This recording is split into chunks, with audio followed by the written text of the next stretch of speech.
Good morning, everyone. We're just going to take a moment and make sure that we can be heard in the Zoom webinar.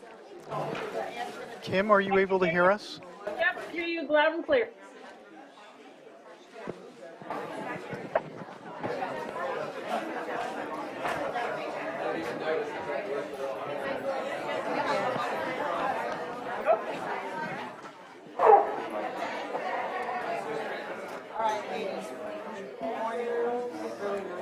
Okay, so Kim, are you able to hear us in the webinar?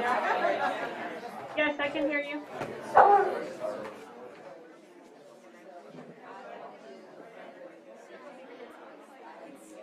Hello?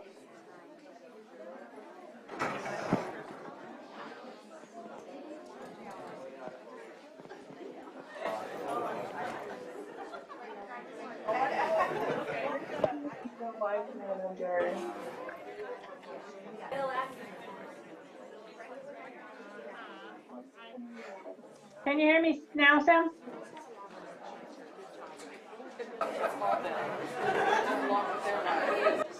You ready? I almost texted you certain parts just to go, what the hell? Well, I'll stop from doing we can it. discuss that. Yeah, let's go.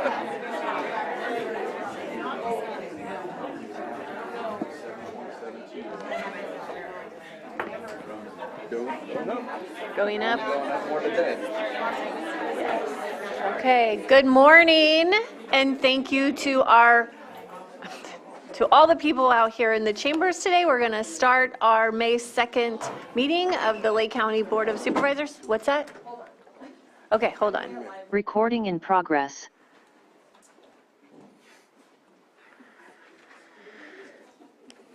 Sam, did we ever get anything from Jake on Live Manager? I'm sorry, I couldn't hear you. The Granicus server? I'll have to check with Jay. I thought he got back to you.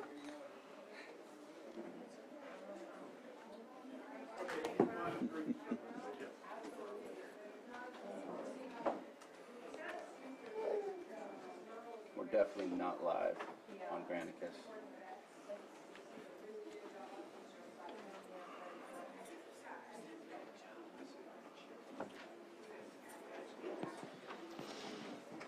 Okay, do we have a grant?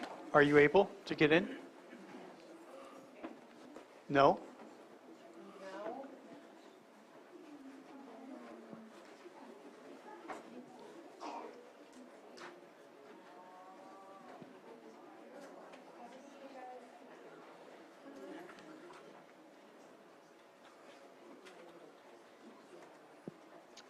I'm not a panelist either.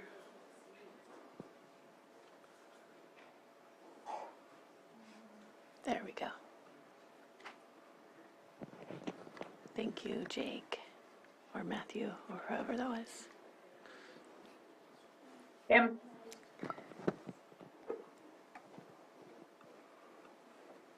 Okay, I think we're just waiting to make sure that Johanna can get in. Did he say it's working? He says, yeah, he rebooted it. I just reloaded and I didn't see it. Well, it won't even let me in to start. Yeah, 5.2 says not available for video rather than in progress right now.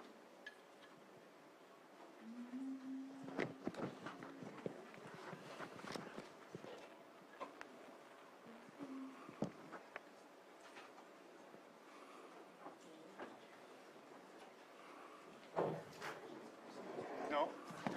Can you tell Jake to resend me the address for Live Manager? And I'll see if I can redo the whole app. See if it's not working. Okay, so I will just mute everything right now.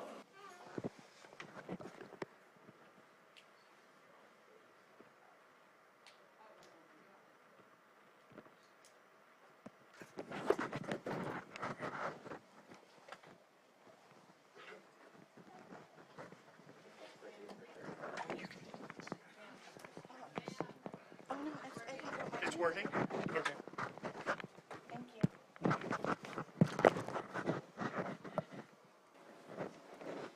Okay, we're ready to begin. Turn it on. Okay, now we are ready to begin our May 2nd meeting. We'll call this meeting to order, and I think we have a few moment of silence dedications. Want to go first? So I have one, Catherine Ann Gomez, known as Auntie Cat and Soupy from Big Valley.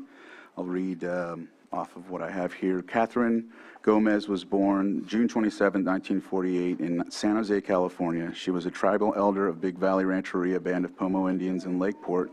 She was a very strong, loving, and caring person, full of joy and always fun to be around. She will tell you like it is no matter what. She fought very strong during her 74 years of life and never gave up. She always had faith and did everything with good heart. She always opened her doors to the family and helped if she could. Catherine enjoyed family time, loved her puzzles, telling stories, house TV shows, comedy, movies, shopping. She always enjoyed good music, dancing, and the color purple, always making sure she was matching when she got dressed for the day. She will truly be missed. She passed April 23, 2023, predeceased by her parents, Mitchell Gomez and Mildred Berryessa, her siblings, Ona, Zelda, Casey, Manuel, Arnie, and Norma. She is survived by her sister, Jane Sonnenfeld, godson, Billy Fred, godmother, JoJo, and countless nieces, nephews, and grandchildren, family and friends who loved and cared for her very much. We will all miss you so much, Auntie Cat, Soupy, darling. Till we meet again, rest in peace. Traditional visitation at 585 Yellowhammer Lane, Lakeport, California. And this already took place, obviously, but I just wanted to read off the obituary. So, Thank you. And I'm going to read the, what? Did you have another one? That's it? Okay. Lorna Mae Mayer, March 14th, 1950 to April 7th, 2023. Lori Mayer passed away at her home in Kelseyville after a courageous fight with cancer on April 7th, 2023, with her husband of 47 years, Stephen's son Keith, by her side. Lori was born in Oakland, California, and grew up in Hayward. As a child, she knew she wanted to be a teacher and often played school with the neighborhood children. She graduated from Hayward High School in 1968. She worked with the Military Sealift Command in Alameda for a few years before going to Cal State Hayward to get her bachelor's degree. After graduation, she worked as a student teacher in Castro Valley while earning her full teaching credential. Lori and Steve moved to Lake County in 1982 for her first job as a fully credentialed teacher. Once they arrived in Lake County, they never left, though she forever rooted for the Oakland A's. Lori taught third grade for over 30 years at Kelseyville Primary and Riviera Elementary, focusing on hands-on science projects and interactive learning. Some of her proudest achievements as a teacher included initiating the science fair and with her colleagues at Kelseyville Primary, starting a recycling program at the school, and receiving the Teacher of the Year award. When Lori wasn't teaching, she loved traveling around the western United States and Canada. She enjoyed being out in nature and observing wildlife and was committed to environmental issues in her local community and around the planet. Anyone who met Lori knew that she loved all dogs, but wolves in particular. Some of her favorite spots included the Smith River, Fort Bragg, and always coming home to beloved Lake County. She is preceded in death by her father, Marvin Babe Lewis, mother Ruth Lewis, brother Donnie Lewis, and brother-in-law Mike Mayer. She is survived by her husband, Stephen Mayer, sister Nancy Williams, son Keith Mayer, Michelle Stevens, and brother-in-law John Mayer and Kevin Mayer. She will be missed by her numerous nieces and nephews and all of the students she taught through the years. In lieu of flowers, please donate to the Nature Conservancy in California or your local animal shelter. Care entrusted to the Chapel of the Lakes Mortuary.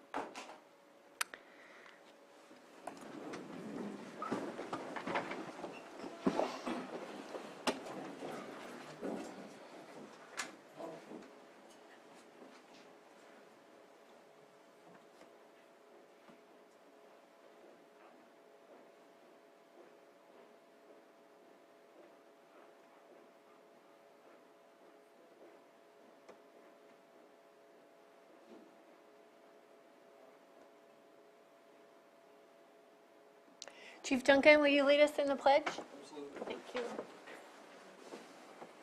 Okay,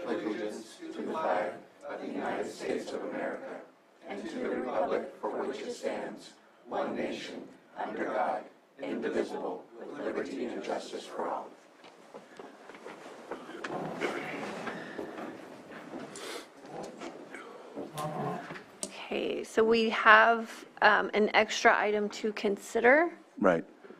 And so bringing this forward, it's a consideration of a letter to Kearns and West regarding the Russian River Water Forum. And the reason why I want to bring it forward is that they finalize and announce the details probably for next Tuesday. So if I bring it forward then, we won't be able to get the letter to request that Lake Pillsbury Alliance be their own entity instead of our alternate. It doesn't make sense to list them as an alternate, so just wanted to consider that. Okay. Supervisor Sabatier. Due to the fact that there's a need to take action before the next agenda and that this came up after the posting of our current agenda, I move to approve this as an extra item. Second. Okay, let me see if there's any public input before we have action. I'm not seeing any. Okay, I'll bring it back to the board. All in favor? Aye. Aye. Opposed? Okay, we will get to the extra item 4.1 a little bit later. Our next item is to approve the consent agenda. And Supervisor Sabatier. I would like to pull two items for further discussion, 5.6 and 5.8. Okay, is there anyone from the public who wishes to pull items? Come on up to the microphone. I already told her. Yeah, you need to come up to the microphone.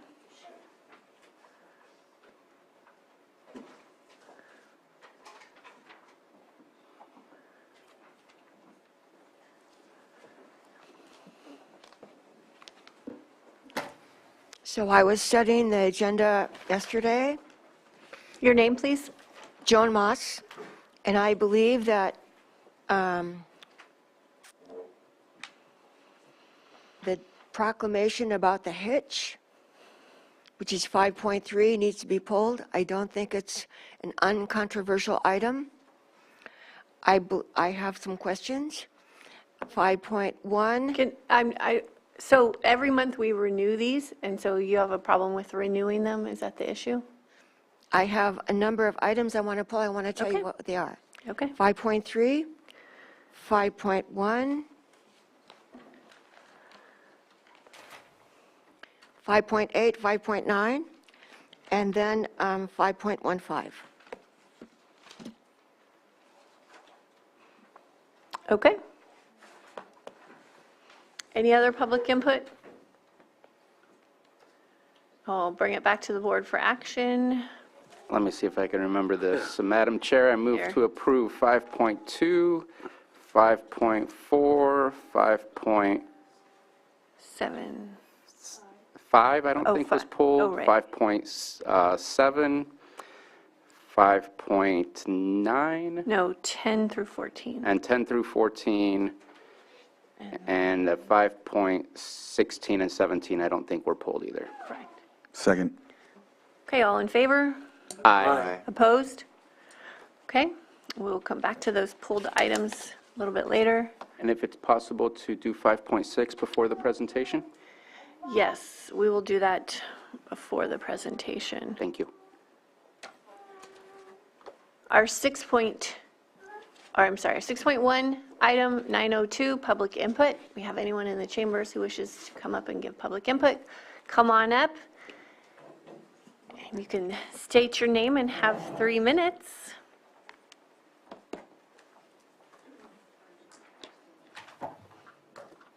Good morning, Board of, is this on? Cool. Good morning, Board of Supervisors. Thank you for having me. My name is Marina Delajanis, and I serve as the Deputy Water Resources Director for the Lake County Watershed Protection District. I'm joined by William Fox, Water Resources Program Coordinator, and Scott DeLeon, Public Works and Water Resources Director. I'm here to give a quick update and a happy announcement. sharing that the California Department of Water Resources approved our Big Valley Groundwater Sustainability Plan on April 27th. I have come to the board plenty of times to talk about groundwater and how we are going to and successfully implementing sustainable groundwater management in our Big Valley Basin. So this is very exciting news. As we know, our county, along with our Big Valley Groundwater Sustainability Plan Advisory Committee, worked very, very hard in a little over 12 months to develop our Big Valley Groundwater Sustainability Plan. And the California Department of Water Resources, who is tasked with implementing the Sustainable Groundwater Management Act, took a little over 2 years to review the plan and provided the announcement.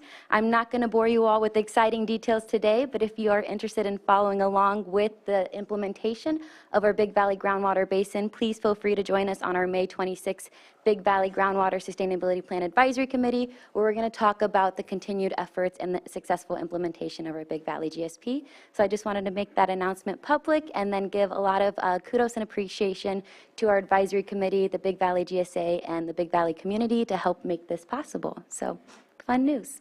Thank you. Congratulations and well done. Thank you, thank you, thank you.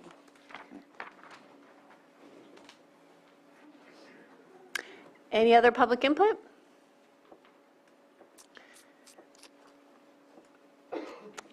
Okay. 6.2, oh, okay, come on up to the microphone.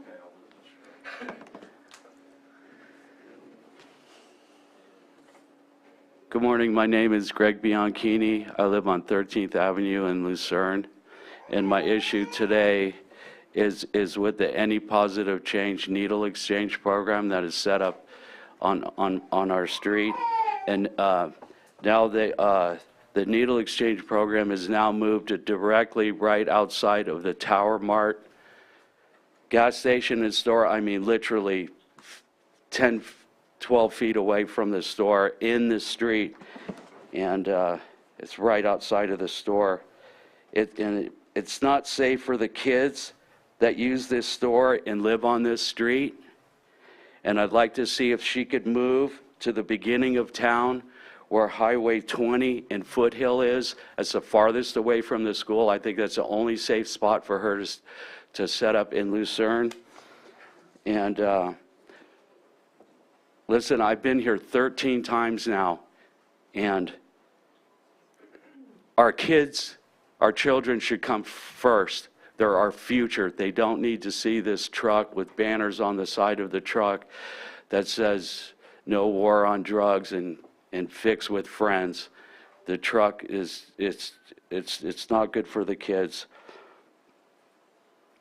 It's not fair for the people that live in Lucerne. It's not safe. It's not fair. It's not okay for the kids in Lucerne. It's not okay for the parents. It's not okay for the elderly. It's not okay for the school, and it's not okay for our community. And all I'm asking her to do is just move to a safe spot where the children don't have to see this truck with the doors wide open and her passing out free drug paraphernalia. I know how these drugs start. I started at a very young age, and I just don't want to see our kids going in that direction. They have no future at all coming up to this truck. And if she could just move to a safe area, that's all we're asking. And I think that's reasonable. And thank you for listening to me today. Thank you. Thank you. Just real quick, Greg, and I gave Greg an update about the public health and the MOU earlier, so it's still taking some time, but we did talk before as well. Yeah. So. Okay. Well, she's been already set up for about almost a year and a half now on 13th Street, so it's time to move. Okay, any last public comment?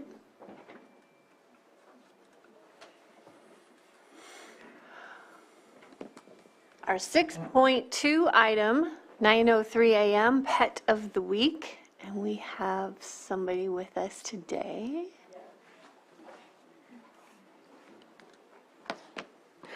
Good morning.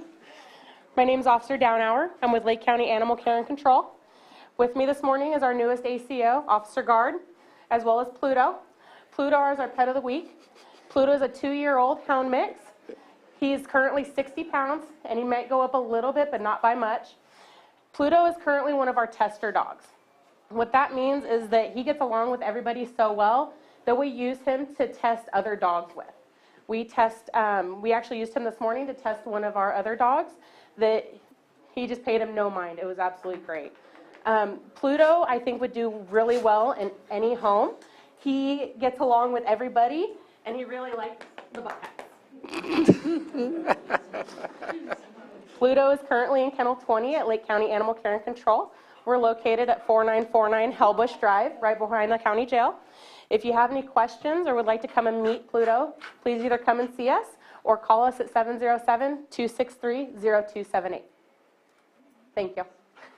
Awesome. Thank you. He is the sweetest boy. He is.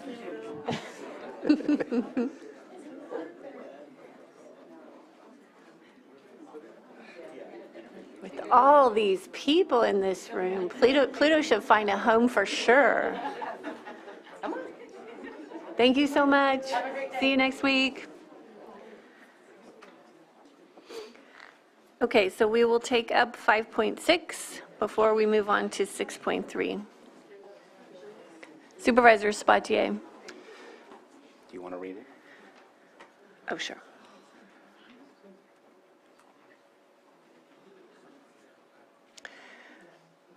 .6 is adopt proclamation recognizing May 5th, 2023 as the Lake County Day of Awareness for Missing and Murdered Indigenous Women and People. Supervisor Spatier. So I pulled this not to derail the proclamation. I'm looking forward to this and the presentation. I know that we also passed a resolution, I guess, or a policy for putting up flags. I see here that there's a lot of T-shirts being handed out, and there's obviously a symbol that comes along with this proclamation. And not sure, because this was the action portion, the other one is the presentation portion, so this is why I pulled this one. Wondering if there's a possibility of looking to involve a flag portion of this proclamation so that the community can see it, not just hear it inside this board chamber, and seeing how the board felt about that potential addition. I don't have a flag, but I'm seeing the fact that lots of T-shirts were handed out today. I'm thinking there must be a flag somewhere. Maybe we can look to get one. Not sure if Supervisor Crandall can do that, but that's what I wanted to bring up, is I feel we have an opportunity to do more than just speak about it, that we can really show the public. And to me, this is one of those, in my opinion, non-controversial things that we can put up that doesn't take a side on anything. It just shows what our support is and what we're proclaiming at this time. So just kind of wanted to have that conversation before the presentation. Supervisor Crandall. Right, and I'm seeing Katie saying yes. Did you want to come up and Good morning, my name is Katie Ray. I am the new manager for our Victim Services Department for Scotts Valley Bandapo Indians, and I will order a flag or have one made. The symbol is the hand, and the hand is to indicate that they are no longer able to speak for themselves, and we are here to speak for them. Thank you. So we can do that. I'm looking at County Council. Is this something that we can add to today's action? Procedurally, yes, as a pulled item under the, that wasn't the consent agenda, and I just want to make sure, and I believe there is a display of flags policy in place. That's what I checked on, so as long as it's consistent with that, yes. So add the request It could be, or add the action? action could be given by direction of staff pursuant to policy Okay. as one option. Who wants to do this? I'll go ahead and make the motion to implement the policy to allow for a flag for murdered and missing Indigenous peoples For the month of May? for the month of May. And adopt the proclamation. Oh, right, and adopt the proclamation. Forgot all about that. Second. Did you have something to add? No. All in favor? Aye. Aye. Opposed? Okay, motion passes. And we will now go to our 6.3, 9:04 a.m.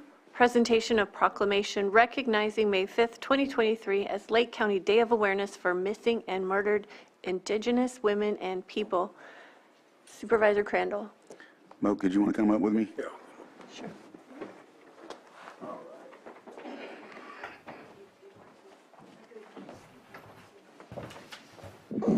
And so for this proclamation, anybody that's here for this event should come up with us and stand while I read the proclamation. Yeah.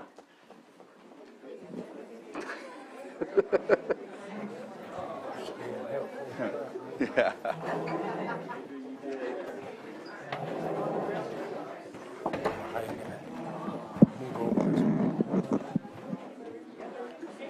Do our best to fit, right?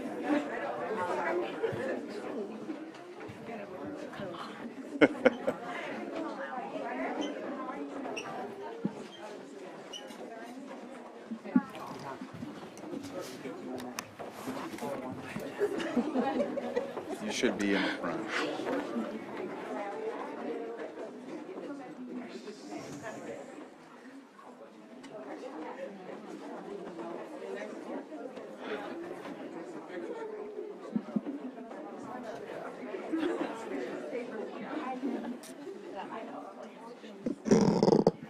All right.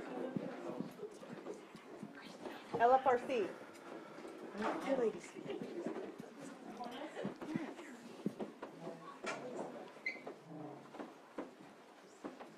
All right.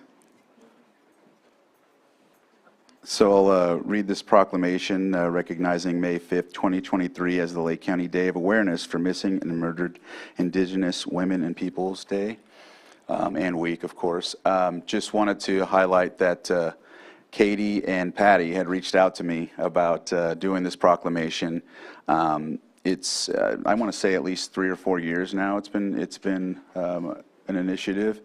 More and more as well with social media and news, all of that, we've been finding that more and more, and it's always been something that's on Indian country where we're missing and murdered indigenous peoples have never been found or have been found, and later on down the line they were murdered or something of the like. And so this initiative here is to recognize, and of course they explain the hand over the mouth. There's been some events here in Lake County that's hurt our Native American community, and it's been very painful for a lot of people because even though we have 7 tribes, a lot of us are connected, whether it be through marriage relationships, blood relationships, all of that. So it hurts in general, and so I'm really glad that we can read this proclamation. I'm glad there's an initiative for this to recognize. And so I'll go ahead and start with, whereas according to the National Crime Justice Training Center, missing and murdered Native women are 2.5 times more likely to experience violent crimes and 2 times more likely to experience rape or sexual assault crimes in their lifetime, and make up 40% of victims of sex trafficking. And whereas according to the National Criminal Justice Training Center, 1.5 million American Indian Alaskan Native women, more than 4/5 of them have already experienced violence in their lifetime, and homicide is the 3rd leading cause of death among 10 to 24-year-olds, and the 5th leading cause of death among 25 to 34-year-olds. And whereas the National Crime Information Center missing and unidentified persons statistics from 2022 accounted for 5,487 indigenous missing persons incidents, 4,251 of those under the age of 20, 1,236 over the age of 21, and at the end of 2022, 1,593 of the cases were still open. And whereas in 2020, Savannah's Act and the Not Invisible Act were signed into federal law to address a lack of data and to improve law enforcement coordination to address the number of missing and murdered indigenous women and people. And whereas the area known as Lake County has been developed upon the ancestral homelands of the indigenous peoples who have continuously inhabited, utilized, and stewarded the land since time immemorial. and is also the home to 7 federally recognized tribes: the Big Valley Band of Pomo Indians, the Elam Indian Colony, the Habematolil Pomo of Upper Lake, the Khoi Nation of Northern California, the Middletown Rancheria of Pomo Indians of California, the Robinson Rancheria of Pomo Indians, and the Scotts Valley Band of Pomo Indians. And whereas the County of Lake is committed to commemorating the lives of missing and murdered Indigenous people whose cases are documented and undocumented in public records and the media, and demonstrate solidarity with the families of victims in light of these tragedies, and recognizes there is more work to be done to address this nationwide crisis. Now therefore be it resolved that the Board of Supervisors of the County of Lake hereby proclaims May 2nd, 2023 as Lake County Day of Awareness for Missing and Murdered Indigenous Women and People, passed and adopted this 2nd day of May 2023, signed Chair of the Board of Supervisors Jessica Paiska.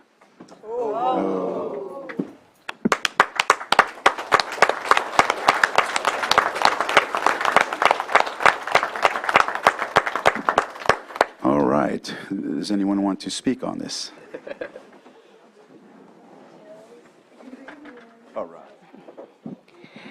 Good morning, everyone. I just want to say thank you to Supervisor Crandall and for everyone that's here for this day. You know, it's important to me because I was named after my aunt, and she was a murdered Indigenous woman. And you know, in our family, I'm here with my sister as well. We've had her grandfather and my cousin is still missing. So it's really important that we address this. And you know, this is I just appreciate that this is being done because sorry,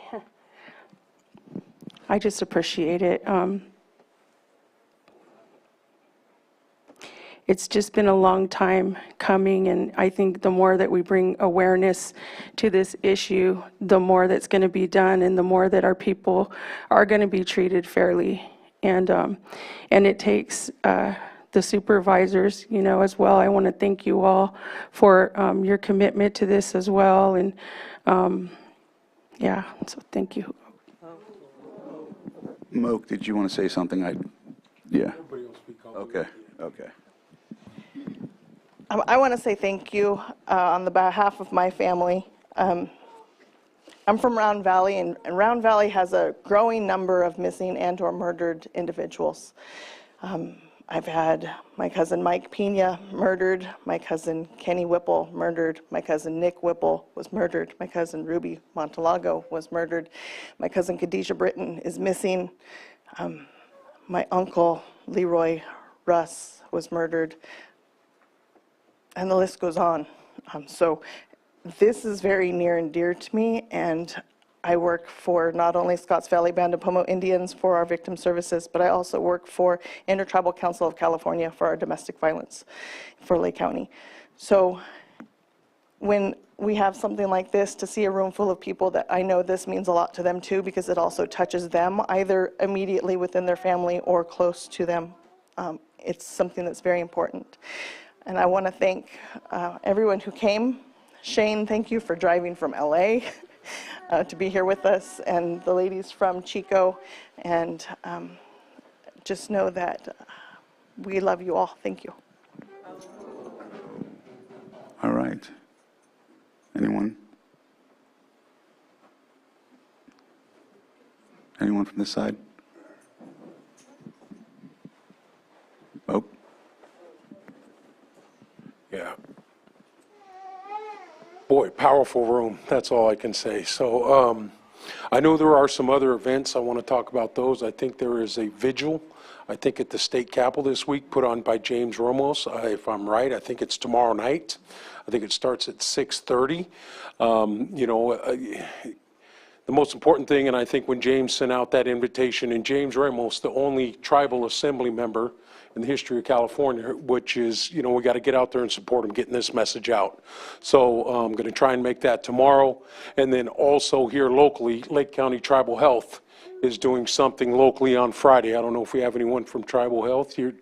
Anybody who needs to speak up? What time does that event start? Starts at 2, ends at 7 o'clock. 2 to 7 on Friday. So the representation is there. And as it was said today, this trauma continues today. We need to continue to bring awareness to it. And we as tribal people are resilient, and we're here. And that's the message we always need to bring, because there are a lot of conversations happening in this world, but the indigenous people that inhabited this country and these lands, we're here. That's all I have to say. We're here. Thank you for all being here. Oh. All right. All right. I just want to thank everybody for being here, supporting this. I appreciate it. It means a lot to me.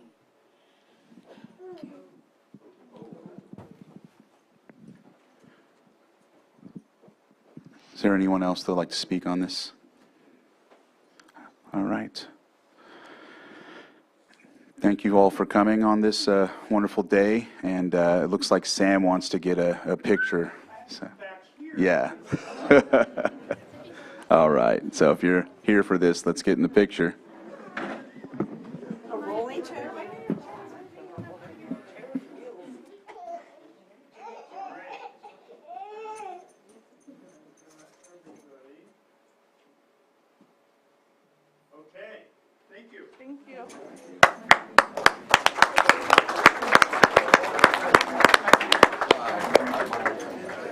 Thank you, everyone.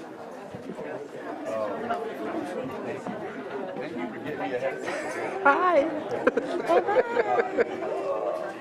Did you see that?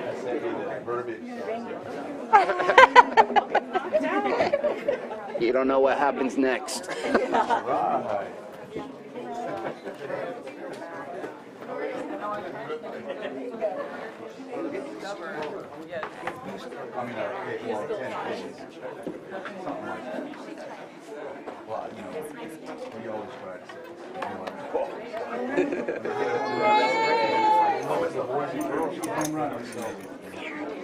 Oh, yeah, I'm supposed to have my flight. Hey, he's staying at the Hyatt.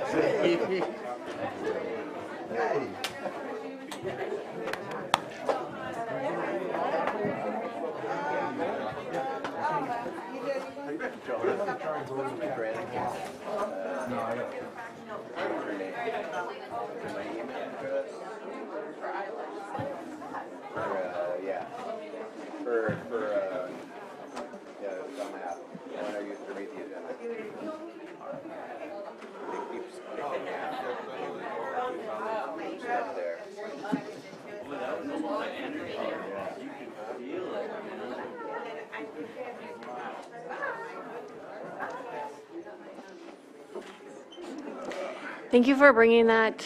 Yeah. That was one of the most powerful proclamations we've had together. Thank you. I really want to thank everybody that came today as you're all making your way out. Thank you for coming. And I just wanted to, I know that they gave, hello. I know they mentioned Shane Grammer, and if those who don't know, he helped paint the mural in Upper Lake of our relative Vanessa Nico. And so he does a lot of these murals. We did one in Ukiah for Khadijah Britton. And so, you know, that's who Shane is. That's why he came from LA, because he does a lot of this work. And so it's appreciative on Indian country, Shane. So, yeah. Thank you. And I know everyone's left, but I'll open it up for public input if there was someone else in the Zoom room or in the chambers that wanted to speak. Not seeing any. Okay. Our next item, 6.4, 9:05 a.m., presentation of proclamation designating the month of May 2023 as National Foster Care Awareness Month. And we have Supervisor Sabatier. Anybody here that wants to come up for this proclamation in support of our foster youth?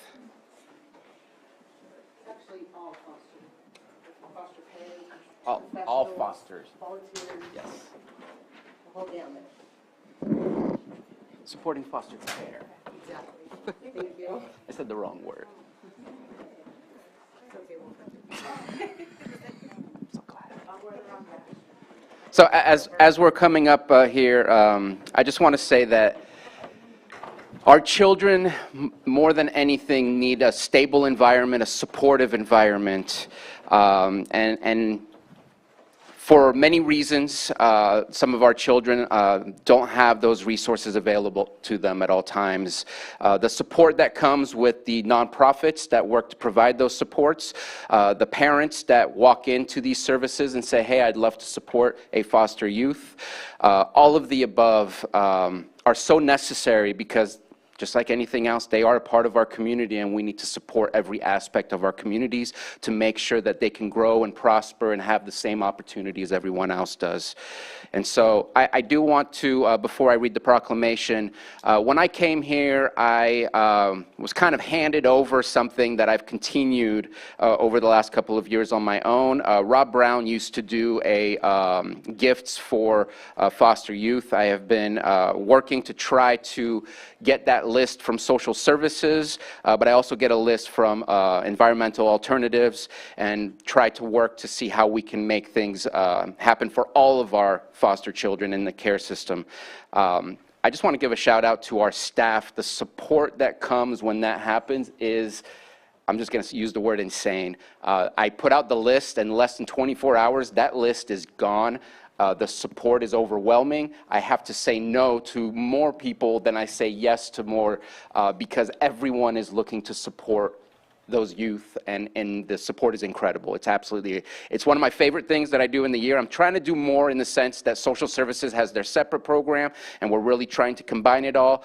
But the overwhelming feeling of emotions and just the support that I receive from our staff is something that I wish everyone could feel, that that's what's in our communities, and our staff is a perfect representation of what our communities are and who our communities are.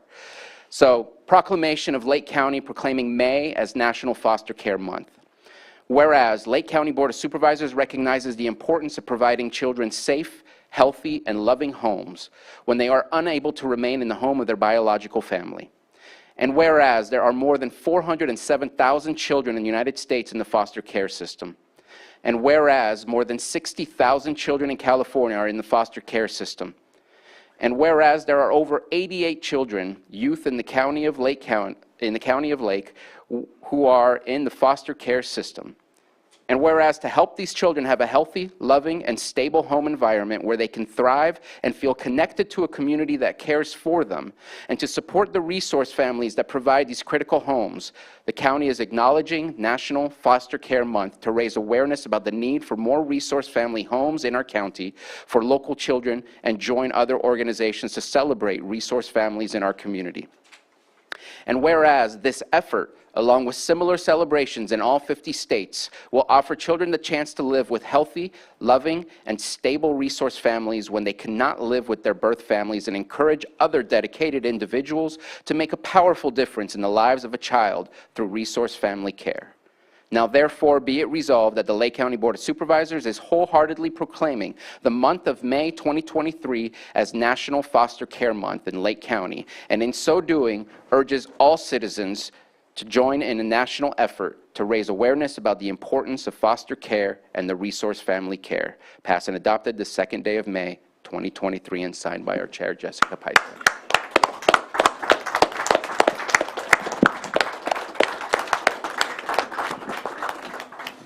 Would you like to say a word? I have notes. Nice. Sorry. So thank you, Supervisor. My name is Mary Pagan, and I'm a program manager at Lake County Child Welfare. And we would like to thank foster parents, family members, community members, the tribal community, the many service providers in the community, volunteers, the judges and the attorneys, all the staff at Lake County Child Welfare and the Department of Social Services, and the Board of Supervisors. For all your hard work and support for the children of our community, you are truly valued and appreciated. It's an old saying, but it really does take a village. Here in Lake County, we are small but mighty. Thank you so much. Thank you. Let me give this to you. And one last comment, it would be bad for me not to recognize our past supervisor. Supervisor Tina Scott was an excellent example for all families. She opened her house to many youth and helped out with so many. I think that she was a leading example of what can happen. And I believe from talking to her that she was enjoying the relationships, enjoying the experience. Just like everything, it has its ups and downs, but I know that she always spoke highly of opening her house for that. And so looking for more to come through. My name is Lisa Hart. I'm the foster youth coordinator for Lake County. I work for Lake County Office of Education, and I just wanted to invite all of you. We are having a former foster youth come from LA. His name is Dee Hankins, and he's going to be speaking at the Lower Lake Gym next Tuesday at 6 o'clock. He's going to be talking about resiliency. You guys were talking about that earlier today. We all live with trauma. We obviously live here in Lake County. We live with trauma. We have fires. So he's going to be speaking about resiliency, and it's going to be a powerful he is a powerful speaker. And I encourage you guys come and listen to him. I've seen him speak twice, and he is an incredible speaker. So please come and just listen to him because he's great. 6 o'clock, Lower Lake Gym. Yes. Thank you for that. We ready for a picture? Is there anything else before we?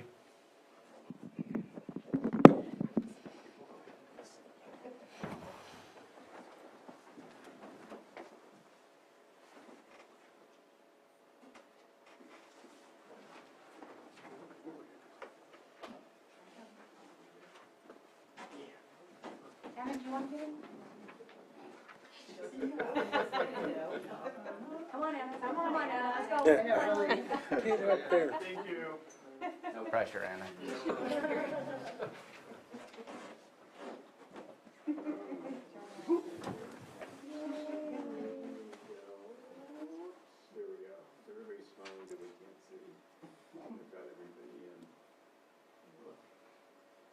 Oh, yes, you were. Yay, thank you. Yeah, thank you. Ah. I love her. She's the best. Thank you. Thank you. Good job. Thank you. Thank you. I will do that.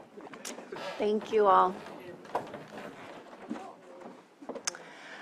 Okay, our next item, 6.6, 9:07 a.m., presentation of proclamation designating the week of May 1st through 7th, 2023 as Wildfire Preparedness Week. We have Vice Chair Simon. Yeah. Are you going to come up to her? Sure. Boy, you can invite everybody up. We're doing it everywhere.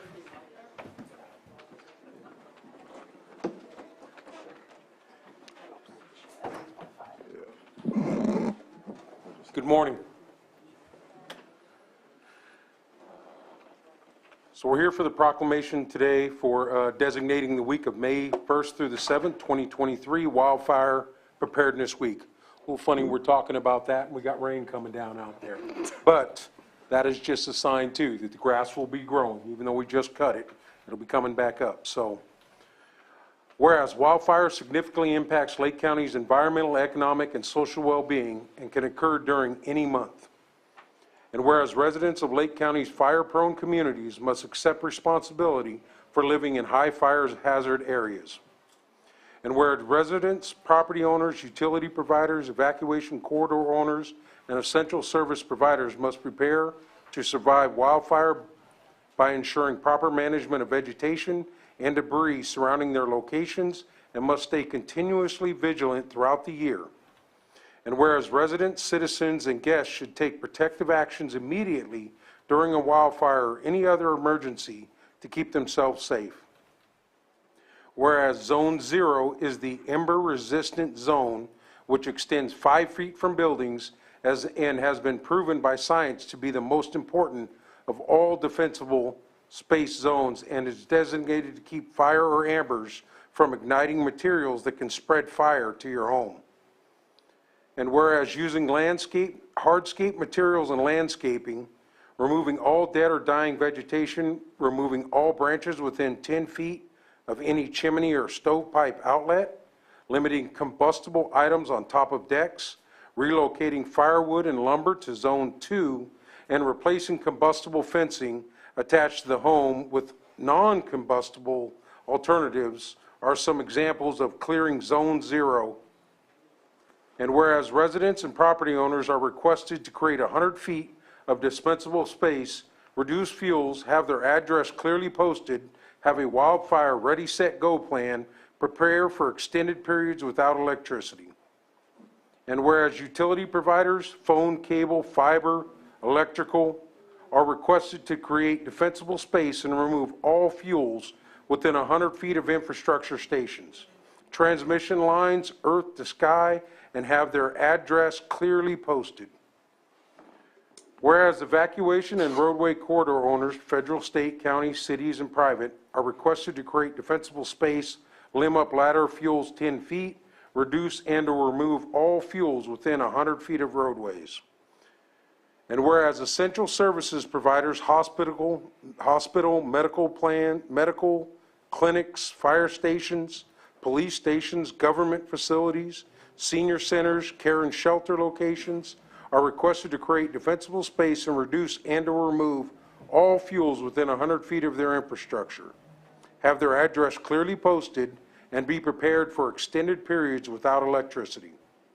Now therefore be it proclaimed, the Lake County Board of Supervisors, in partnership with the Lake County Fire Chiefs Association and the Lake County Risk Reduction Authority, supports the week of May 1st through the 7th of 2023 as Lake County Wildfire Preparedness Week. What you do makes a difference. Wildfire knows no season. Passed and adopted this second day of May 2023 and signed by the Chair of the Board of Supervisors, Jessica Peiska. Yeah. Go ahead and turn it over to you, Chief. Absolutely. So, Paul Duncan, Chief of North Division Operations for CAL FIRE and Assistant Chief for South Lake County Fire Protection District. Your actions are important, so those of the public and those that are listening, your defensible space creation and also obeying orders for evacuations are critical for safety in times of fire. There's been some discussion about folks not wanting to evacuate when they're asked. This is not about us wanting you out of your house. We want you safe, and we can't do that if you're inside the fire zone, inside your structure. So thank you for that, and thank you for the proclamation. Everybody have a safe fire season.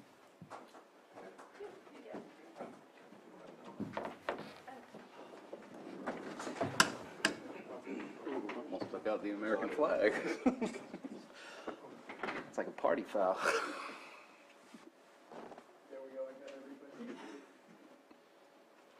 Thank you.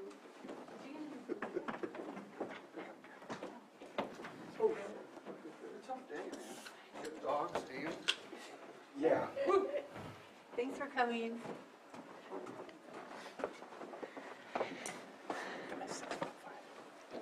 Did I miss 6.5? Oh, I thought, oops.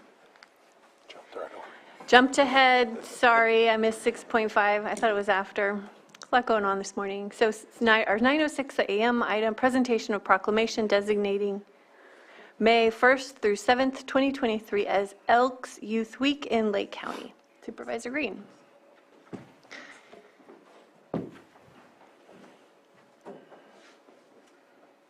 I see some elks.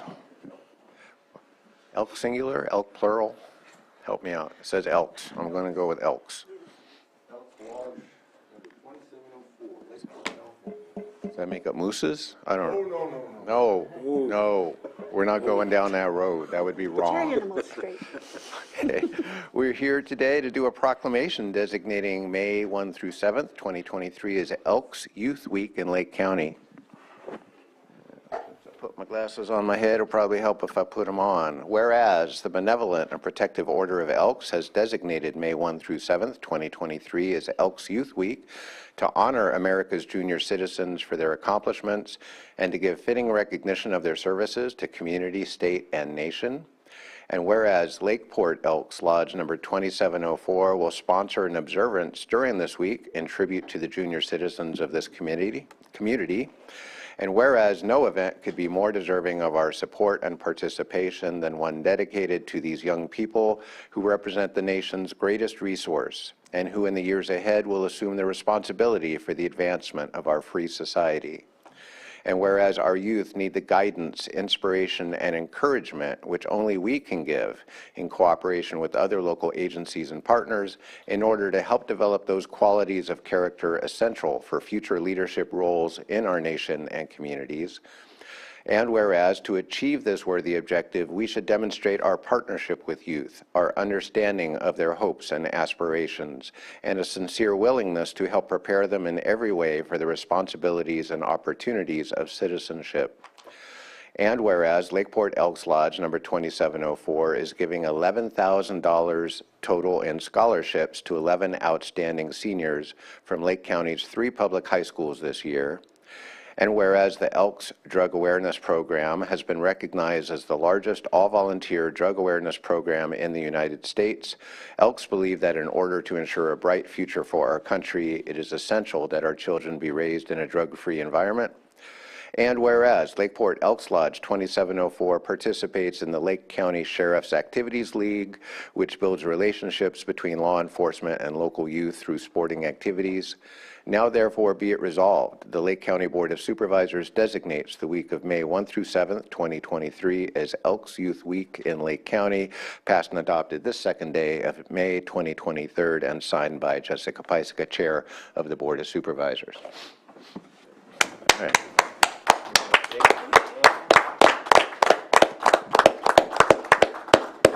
Morning, I'm Mike Bielenberg, president, equivalent of president of our lodge this year. I'm with Pat Finley, who is president-elect basically this year. We have different titles officially, but this. And we're proud to represent the Lakeport Lodge. We're proud to have been able to present $11,500 in scholarships to local youth. We're proud we were able to acquire some grants from the national organization to support Upper Lake Senior Center and the North Shore Dive Team this year, and other accomplishments that were mentioned in the proclamation. So thank you very much for your support. No, thank you.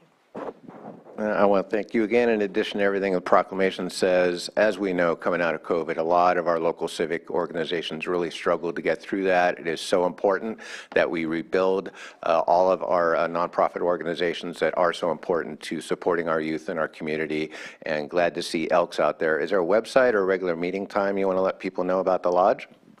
Well, Elks, yes, elks.org, lakeportelks.org is the site. We meet second and fourth Thursdays at 7 o'clock. And if you're interested in becoming a member, let one of us know. Call the lodge and leave a message, and we'll be glad to talk to you. All right, thank you very much. Thank you.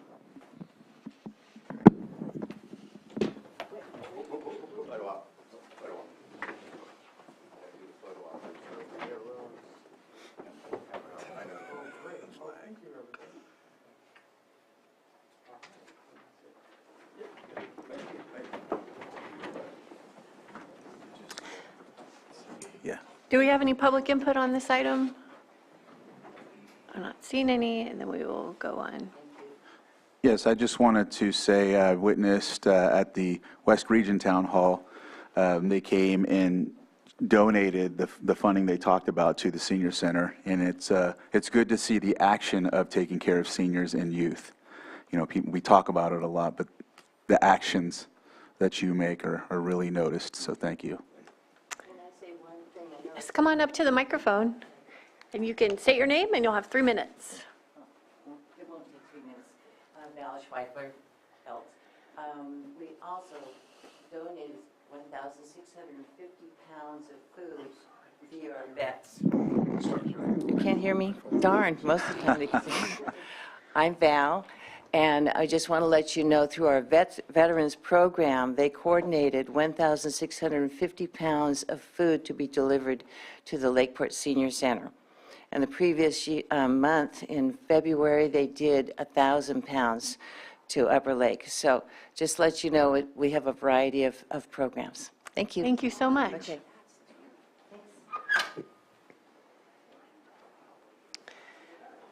Okay. Our 910 item 6.7, consideration of a resolution amending the master fee schedule for departmental services rendered by the county. And we've got our admin coming up.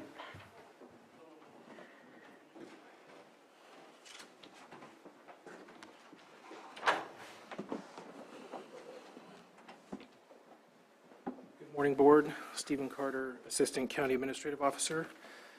For your consideration today is the annual master fee schedule update.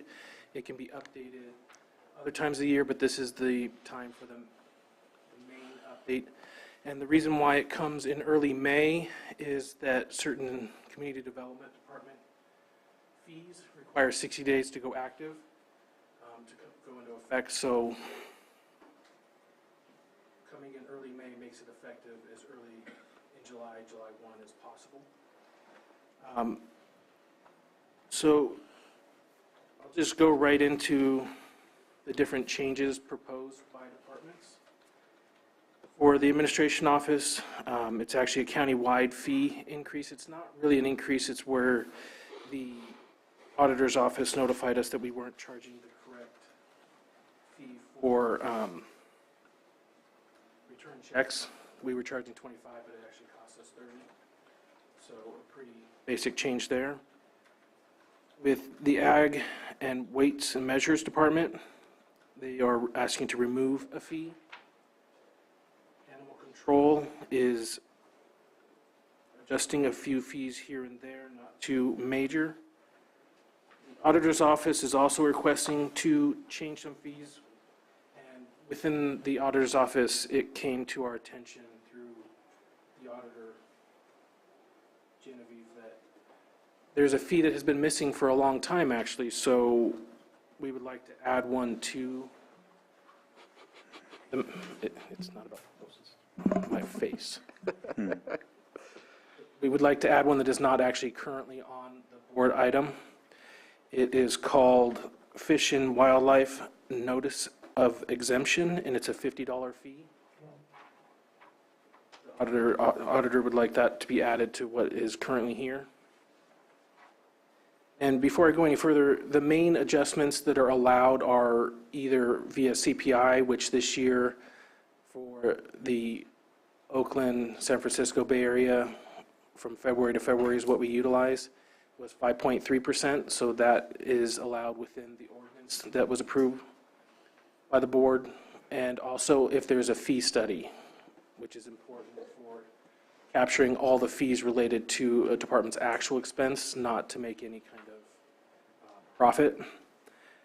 So the next department is Behavioral Health, where I am the interim director.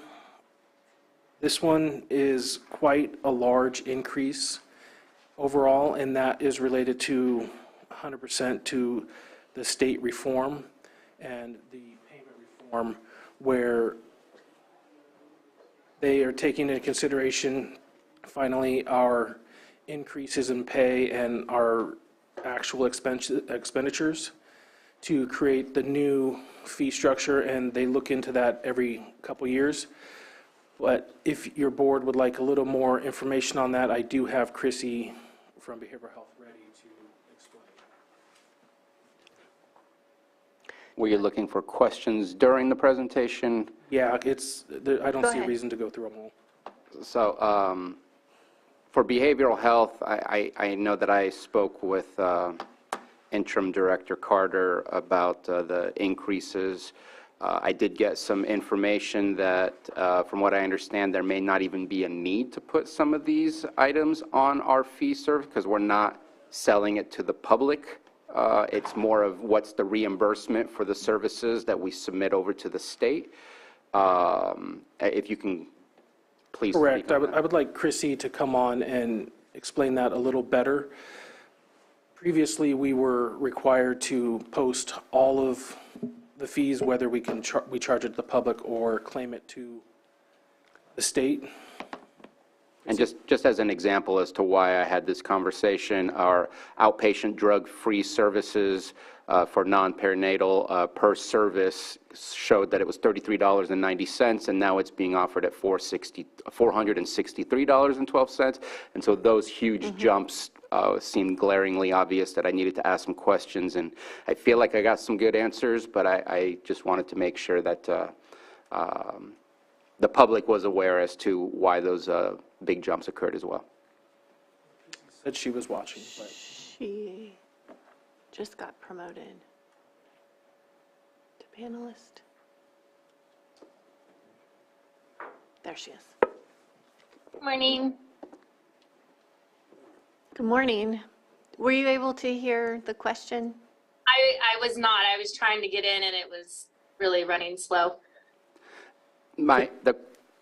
The question that I had was the general increases, for example, mental health services per minute from $3.57 to $9.31, or the outpatient drug-free services from $33.90 to $463. If you could provide an explanation as to what are the jumps and who exactly is paying for these services.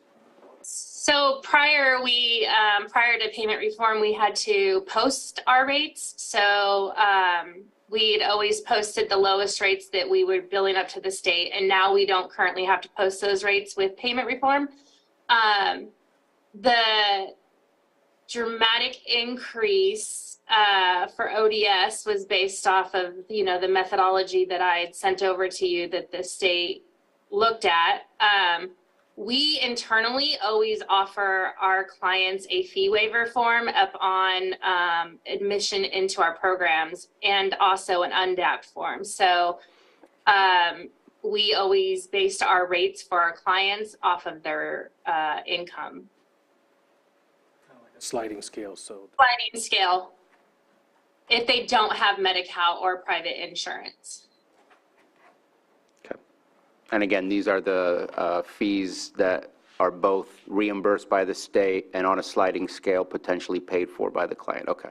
Yes, yes. Except the DUI. The DUI rates, those are our internal, those are rates that we have to post and we have to charge for our DUI program.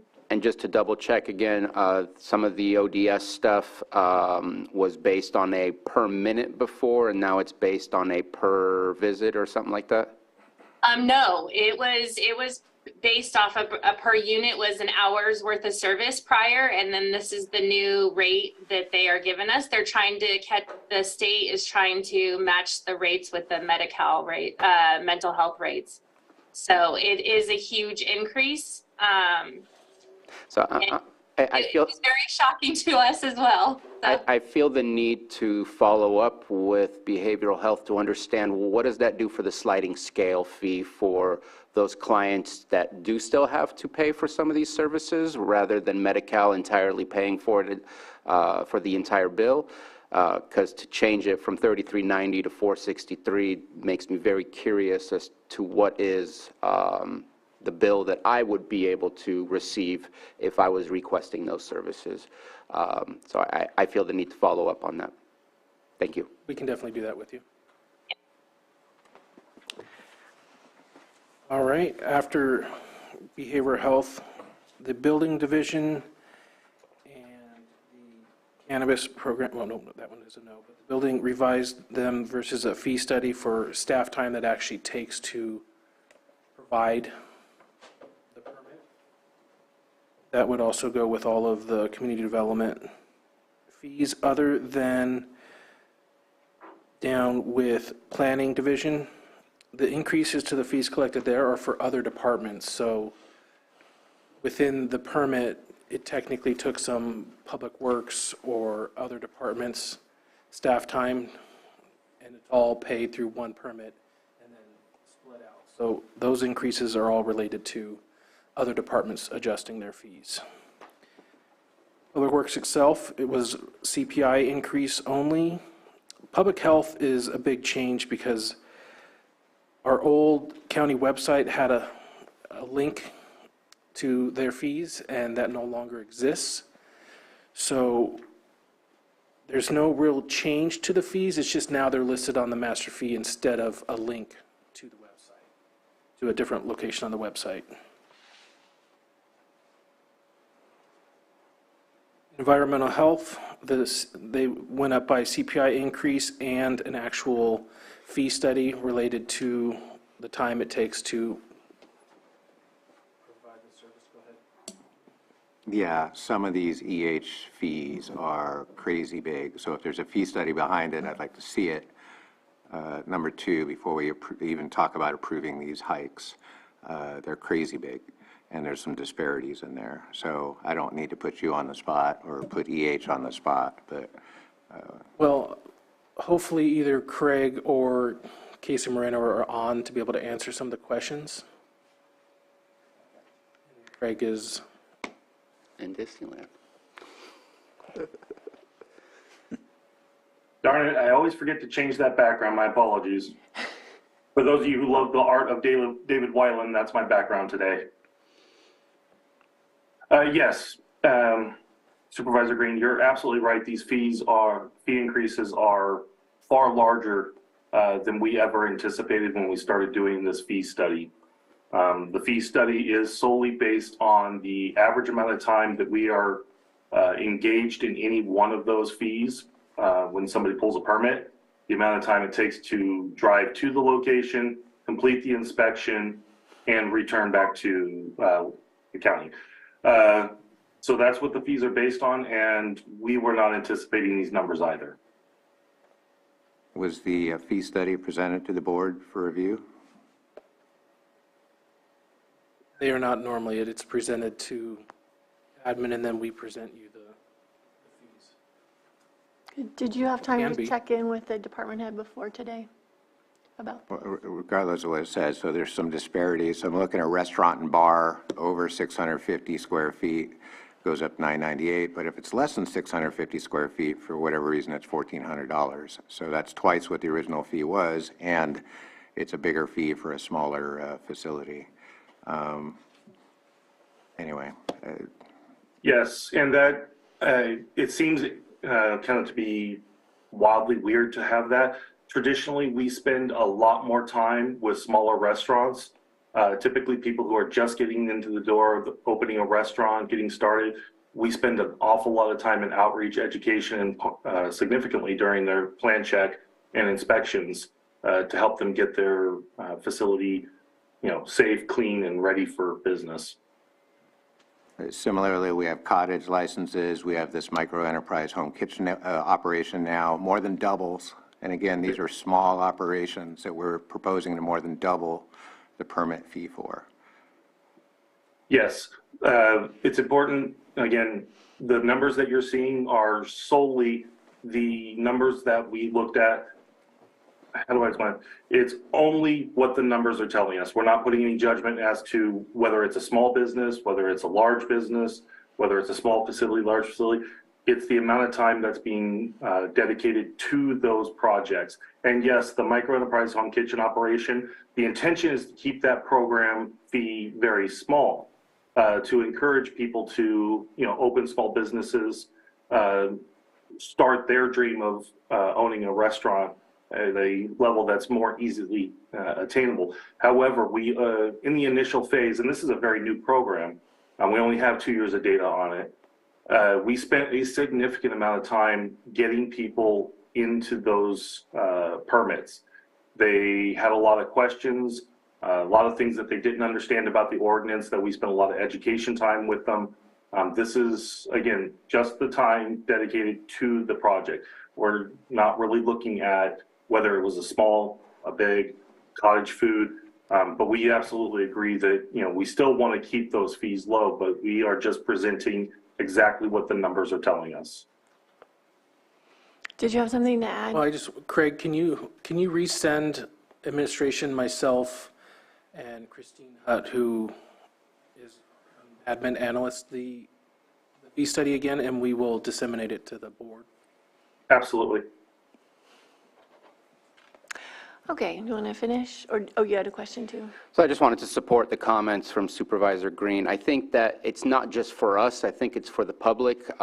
People who have been used to maybe paying these costs for renewals or things like that, it's good to have that transparency as to why the cost has increased. So I think just sending it to the board, in my personal opinion, is not good enough. I think that we need to, for example, a restaurant and bar going from 745 to 1403, I think that it is something that we just shouldn't keep internal. I don't believe it's private information. I believe it's public information. And I think the more transparent we are to help people understand, then we're going to take away some questions as to why. To see the CPI increase, that's easily understood. Everyone's dealing with that, and unfortunately, we have to deal with the same thing, which makes everything increase all across the board. But to see it increase more based on a time study, I've been here for more than 4 years. I have not seen a single time study. My fault for not asking for one, but I think this year is a good time to request for one and be more transparent on some of these things. And environmental health does stick out. We're not here to do free work. We're obviously not here to get paid for the work in the sense of making profit or making money either, but I think to be transparent when there's a drastic change rather than a subtle change, that we need to be transparent. And if I can just add to that, I distinguish in a time study, and I do want to see it. And, you know, MHKO is a brand-new program. Obviously, nobody knew how to do it yet. So the understanding is we charge reasonable cost of regulation, and maybe the law changed. Now it's actual cost for records. I don't know. I was going to ask that later on, too. But, you know, the fact that we are trying to create new forms, create new procedures for a new type of permit, it's not a slam dunk that all that time gets charged to the applicant. You know, some of that has to be absorbed by the department. A fair and reasonable amount can be charged to the applicant. But the whole goal of MHKO is to create low barriers to get people into the food industry, and that this is the exact opposite of what's happened. So just sensitive to that. So what would you guys like related to the environmental health? I do have Craig sending study. Do you want to see that as soon as possible? Or continue with the rest and possibly pull that one out for now? Go ahead. My personal opinion is that this is put into place as of July 1st. Is it possible to continue this, get that further information, rather than segregating? I accept that there is a process to get all these numbers inputted into our system, but just kind of curious if that's, I saw a no coming from. I'm trying to say, you know. Yeah, no. So it would have to be segregated, and the main reason is that certain CDD fees, which are also included in this, require 60 days before going into effect, and that's why it comes this early. So we could break out the environmental health, remove it from this resolution, and bring it forward in a week or so once, and they would still be going live July 1, once the board has time to look at the fee study. I mean, if we can segregate, Yeah, the master fee can come anytime there's reasonable.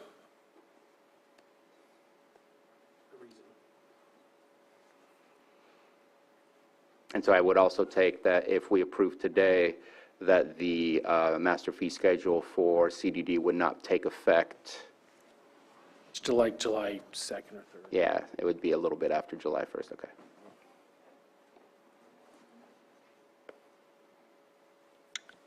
Do you have any further comments? There are a few more departments, but they are mostly through either CPI increases or website link update. So those ones are pretty standard changes. Okay. Vice Chair Simon? Yeah, you know, obviously, we're all sensitive, you know, to the fees, especially when we change them or raise them. And no matter, you know, what direction we're moving or conversation we're having, we just did the wildfire preparedness stuff. And, you know, as we move into the next decade, there's going to be a lot of changes that come with the building codes, other things like that. And these are just things that we need to continue moving forward with. We are at a point that, the study has been done. We need to be able to move forward and recover the fees to do the work that needs to be done out there. So from my point of view, I'm ready to move forward. Yeah, is it easy to make these decisions? No. But it's another thing too, when you're asking for just to read through a report of, looking to go out and to do the work, to go out with a field visit or do some other things to go out and see how this operates. We all have businesses in each one of our districts that we see, some brand new that are starting up and others. But anytime it's rolled into, the legislative or political process here at the county, it's going to come along with the cost to do business. So clearly understand the questions, getting the information that was asked for as far as, how it was put together, and as we move forward, that's always important to have that data, and Supervisor Spati and Mr. Green, you do a good job of that. So, but today I'm ready to move forward, and I would just say, I don't like the word segregation. Could we just say, hey, we're going to pull that out and get a separate look at that? We're not segregating any departments or anything like so. If we just say amend, if that changes, I'd greatly appreciate, and we don't use that word. Yeah, based on my phone calls with both our deputy CAO, Carter, and our department, or our director, what's Craig, with Craig, my phone call with Craig yesterday, I'm comfortable with the fees. I think we could put the case study available at the environmental health counter for when people come in and have questions, so that we've got transparency on how we got here. Sometimes these fees changes are hard, but we do have to cover the work that goes into everything. Supervisor Spatier? So there was, if you don't mind, just a couple of things that were confusing. I'm going to go back to animal control, wanting to see if it's just like a typograph that we can fix. Let me get to it here. So on redemption fees, and I'm looking only at the ones in yellow, it says large livestock impound 500 plus. Can we add pounds to that to make sure that it's not 500 plus animals? Because before that it talks about dogs, first, second, third, fourth plus. I'm guessing we're talking pounds here. So that one should have that.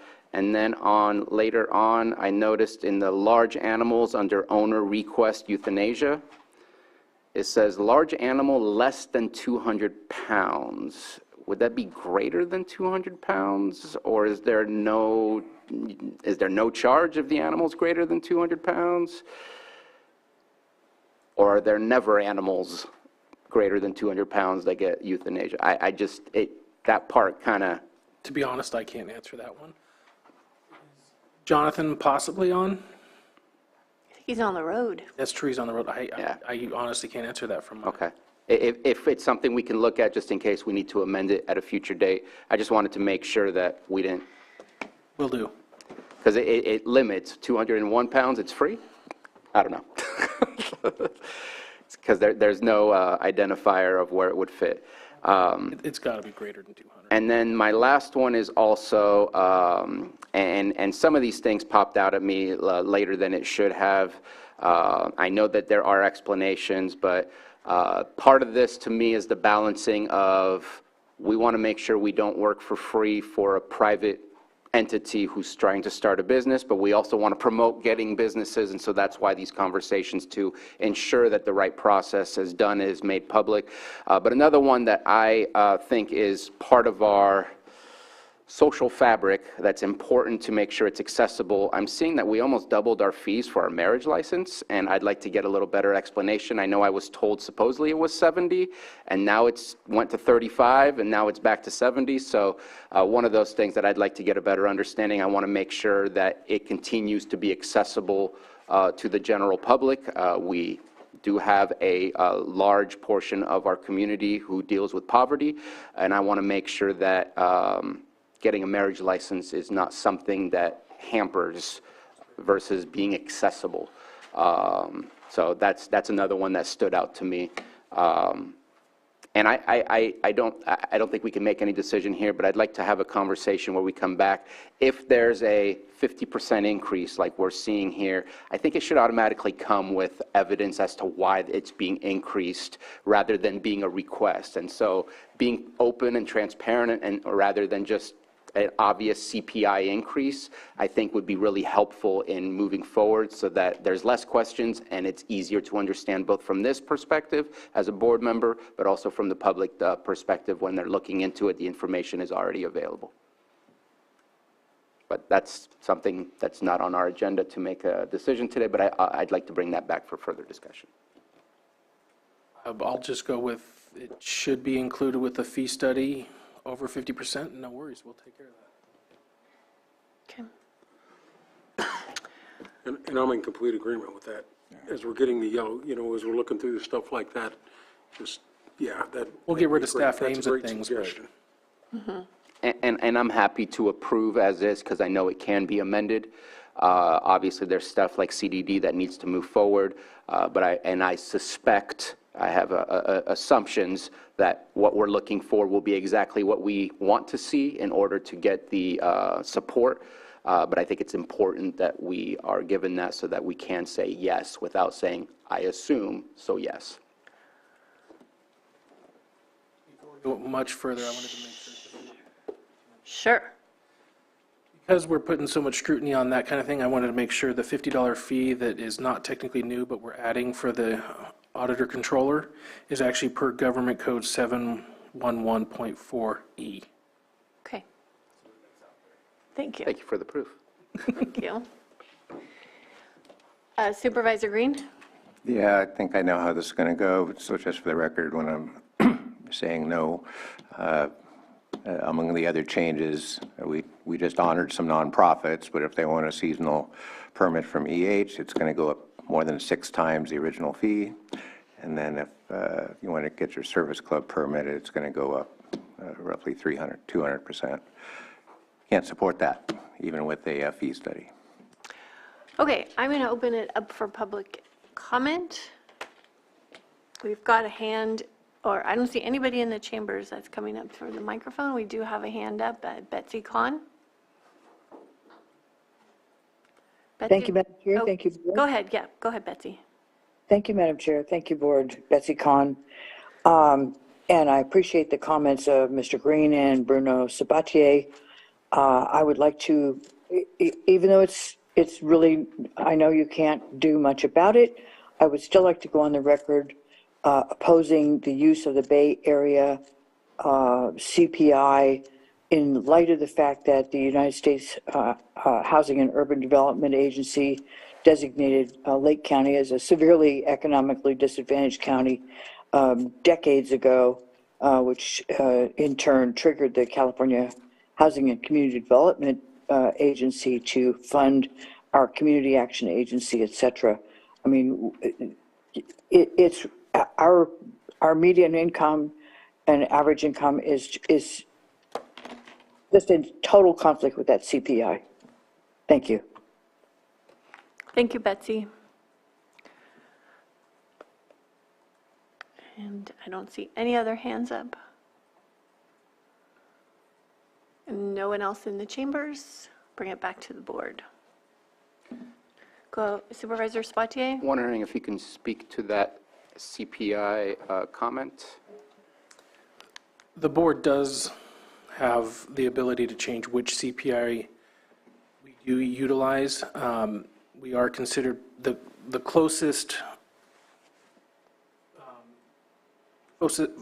area to us that can be utilized for that is the San Francisco Bay Area. There is a U.S. city nationwide one that is sometimes lower, so there are multiple options. We can bring something back. When Carol Hutchinson was the CAO, that's when we solidified that was CPI that we would utilize here. Isn't there another, like, Northern Coast County group? The reason I bring this up is when I was rebuilding my house and we were doing insurance payments, And you could look at being connected to the Bay Area CPI, or I think it was Mendocino County and North. And it was a significant change in insurance settlements, which CPI you were tied to. I can look into it again if the board would like. Yeah, That was the only one at the time that made sense. And I appreciate the comment from the public member.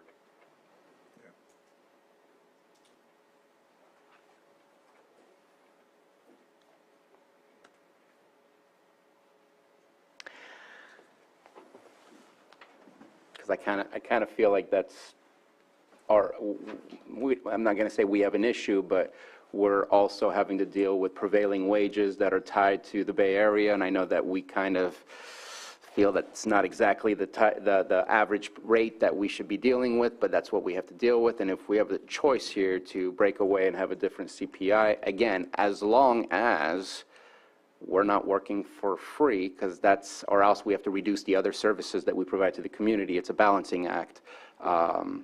But I'm very interested. Yeah, I think complicated there too, because I think some of the behind conversation, when we're talking about the prevailing wage and trying to increase that work that's being done here by our contractors, other folks that are done in the county, to kind of address that issue. We're talking about the income that an individual can make in the area. So it is a balancing act, having that information in the conversation when we have the CPI information brought back to us and what we're looking at. I think, a whole conversation on that is very important.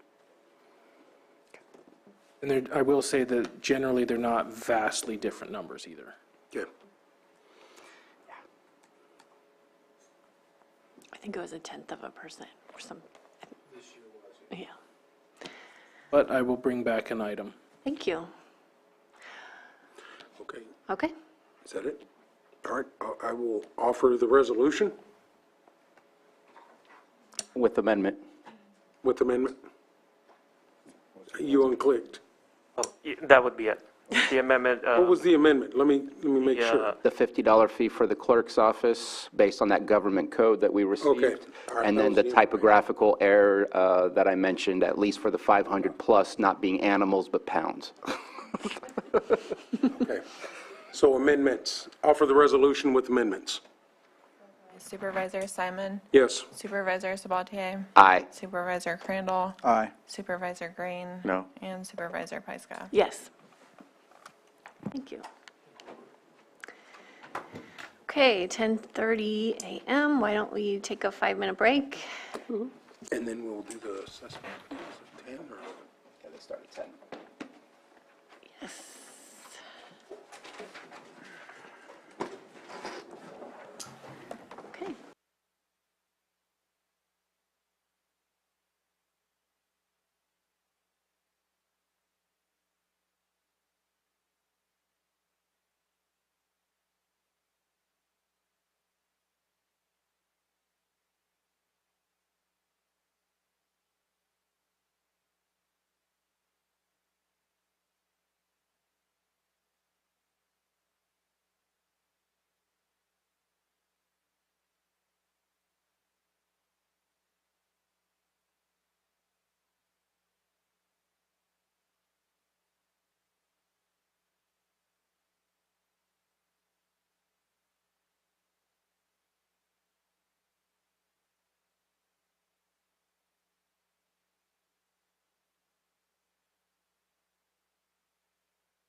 Come on back.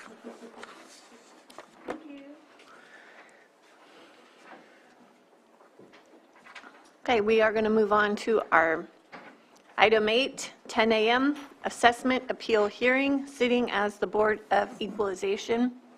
8.1, consideration of withdrawal on the following assessment appeal applications: A, number 12-2021 Wells Fargo Bank, and B, 60-2020, 61, 2020, 62, 2020, 2021, 2021, 21, 2021 H&S Energy. All right, so Wells Fargo was a protective appeal to keep the rights open until they could verify their business property. They didn't have time beforehand, so they verified that and they withdrew. H&S Energy Power Mart withdrew 5 appeals for temporary reductions in value. Later in the agenda, they agreed to a stipulation on their base year value on one of the properties on item 8.3. So the board just needs to make a motion and accept the withdrawals.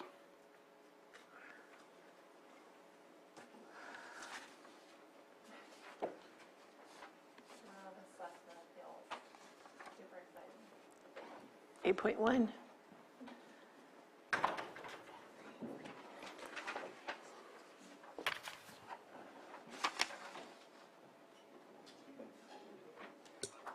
You need action. Yeah. Any public comment? No, there's none for, yeah.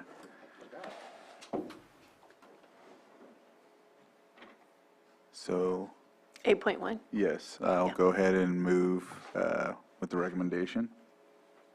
Yes, it would be a motion to accept the withdrawal on assessment appeal applications number 12-2021 Wells Fargo Bank and 60-2020, 61-2020, 62-2020, 20-2021, 21-2021 H&S Energy.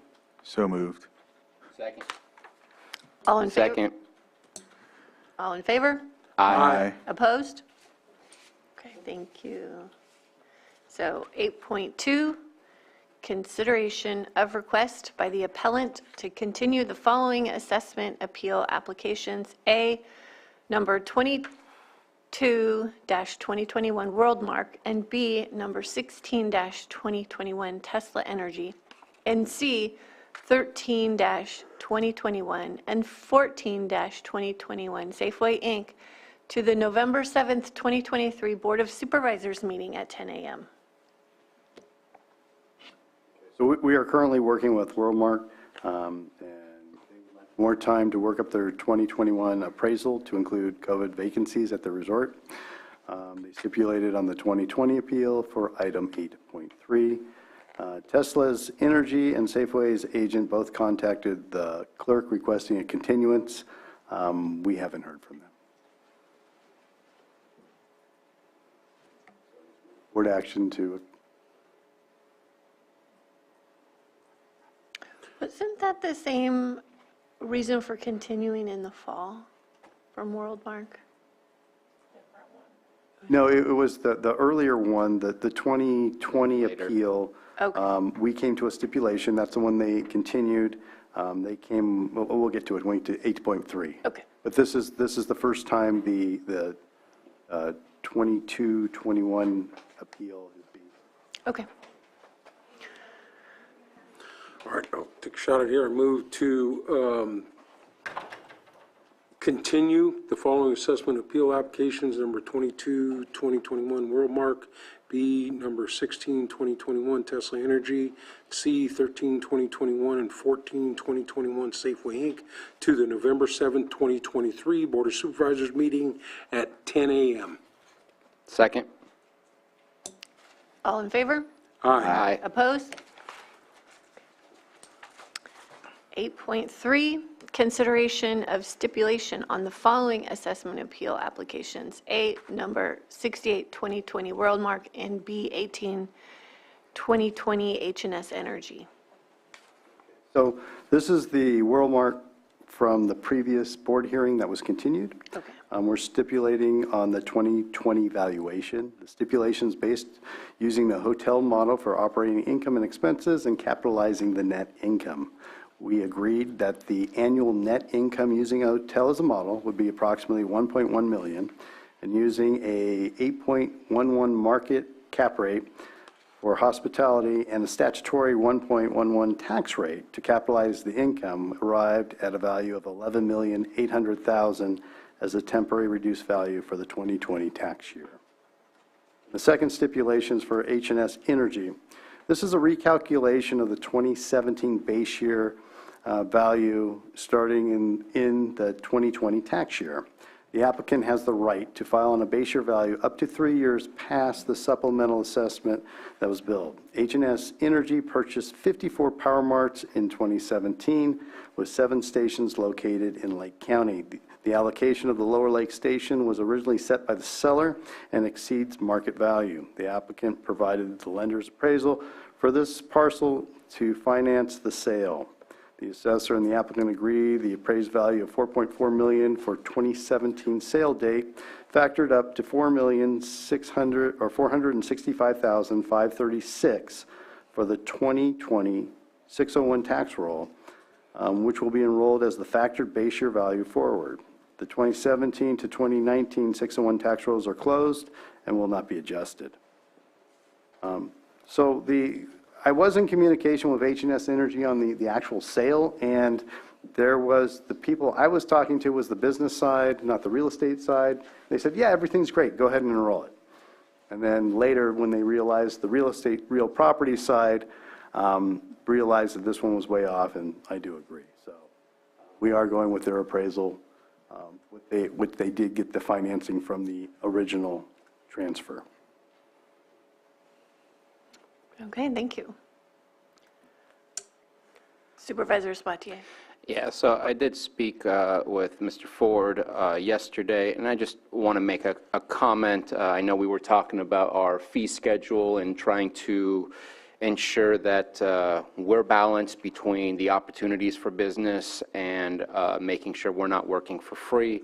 And here I see that the original assessed roll value was approximately 27 million for the both of these, and then reduced by about 11 million in total. I know that there's a lot of training that occurs in your department. I know that in the shoes of the people who are dealing with this from the business side, that reduction is pretty intense. And probably favorable from their perspective, but to go through the process is arduous, both for your staff and for them. So I hope that this is some of these training moments where we can see how can we get a little closer to what the applicant's opinions are, just because it's such a large difference in some of these that come to us. So it's not a question, it's just a comment, because I can't imagine being on the other side going, that's not at all what the value is, and then being agreed upon close to that. So just wanted to make that statement. I can make a comment to this. This is Rich Ford. So with some of these valuations, a lot of it, and I've said multiple times, is it's based on information provided. So if they provide us with limited information, we're going to make the evaluation or the value of the property based on that information they provided. Sometimes when it comes to appeals, they provide additional information. Kind of like you said, they get sticker shock on the original information that was provided and how we came and arrived to that number. Like in the case of Walmart, it's 20 million, but that was based off the information they provided us to arrive at that valuation. Once they provide us additional information to bring us down, that's where a lot of times you see the swing. It has to do a lot more with information provided, because that's pretty much what we work with. It's all information. And so the more information a property owner provides us, the better that answer is going to be closer from the get-go, preventing the appeal, preventing the very big difference. So I would pretty much throw it out there to the public is whenever dealing with the assessor's office, more information is better than less. It will always come to the best answer, because we just have a methodology we just apply it against. So hope that helps. And the other comment I'll make with WorldMark, they had, the base value is from early 2000s. So that's where the value originally started. Up to this point, the agents and anyone we were dealing with were saying, well, it's a timeshare. There's no rent. We have no operating income. So the value is $2 million. And we're like, no. We have to come up with a model. We have to come up with valuation and go through the process. So once they got a new agent, we started working with them. They came to the table with a legitimate appraisal, then we can work with it. Okay, thank you. Supervisor Green?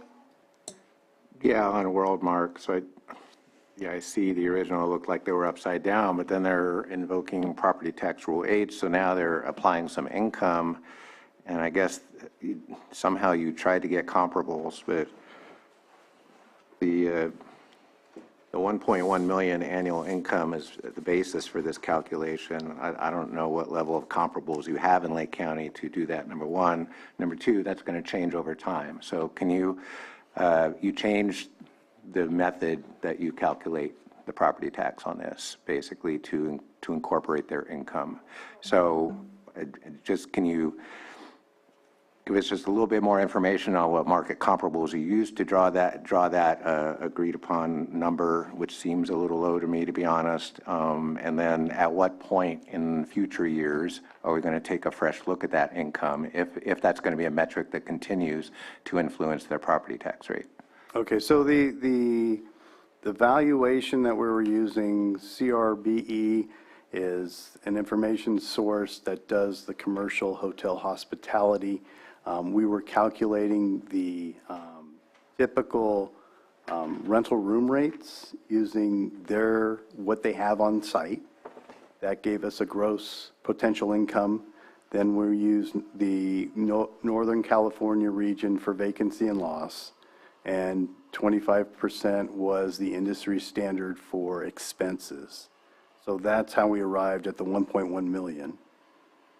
That value was capitalized based on the sales part for hotels. So hotels for resorts are range, but an operating resort will sell between 8 million and 18 million, depending on location and what amenities it has, if it's a convention center or not.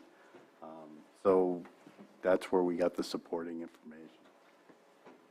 And does that just stick for all time, or again? No, every year that has to be reviewed. So there's two valuations going on here. That 20 million was the factored base year, the Prop 13 factored base year value.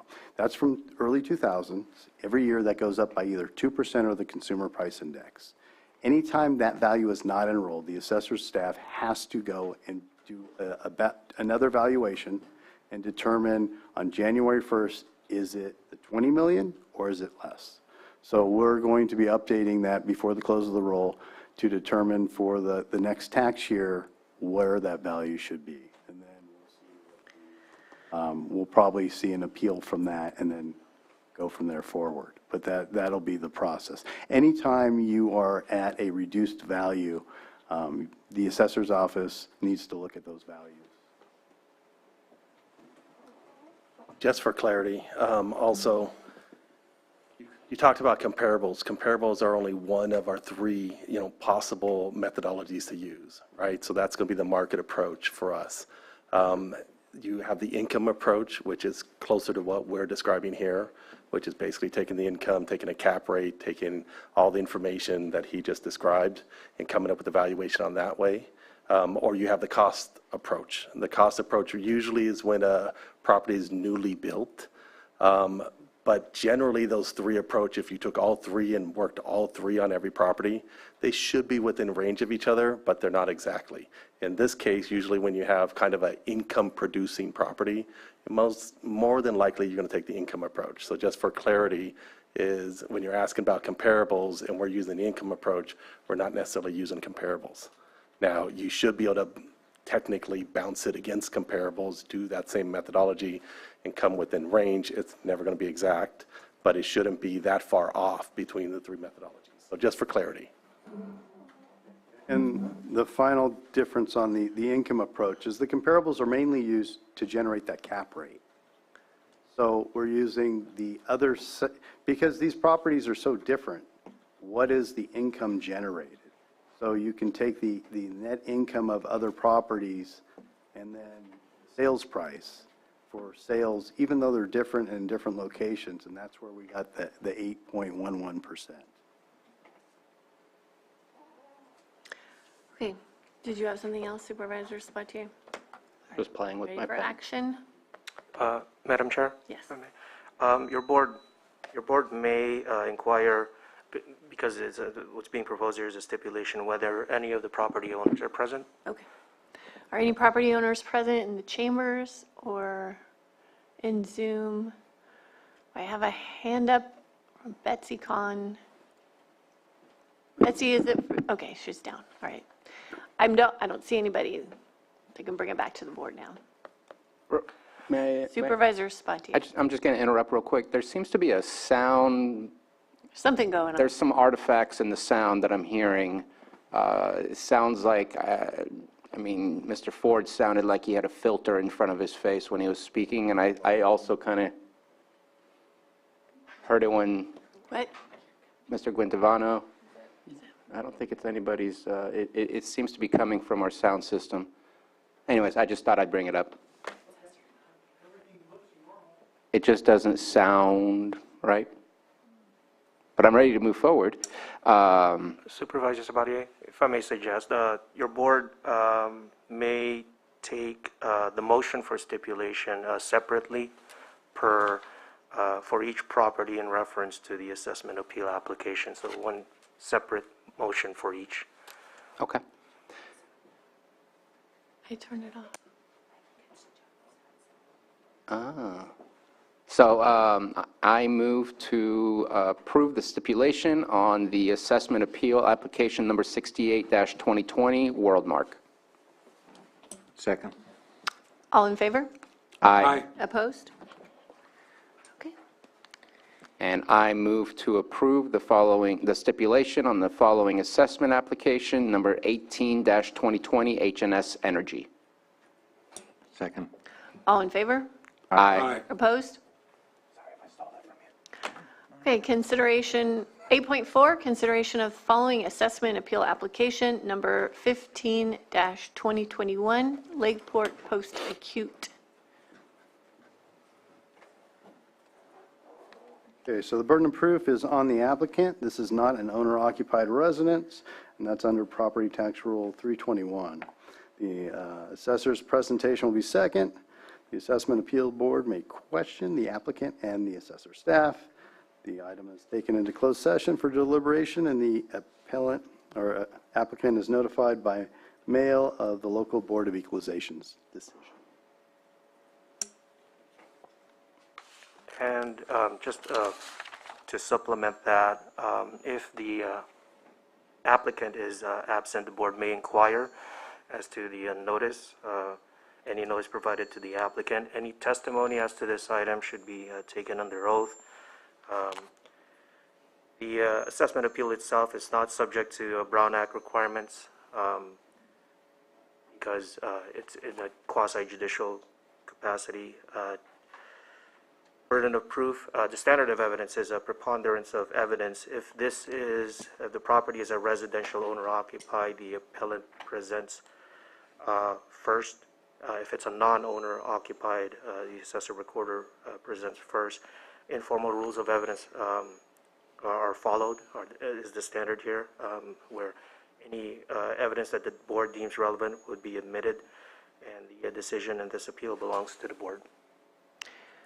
Okay, do we have the applicant, Lakeport Post-Acute LLC, or any of their representatives here?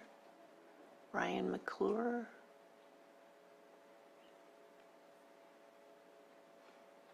Not seeing any hands in Zoom and not seeing anyone in the chambers.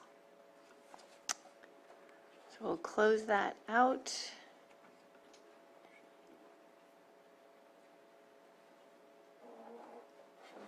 So the motion would be a motion to deny the application for failure to appear.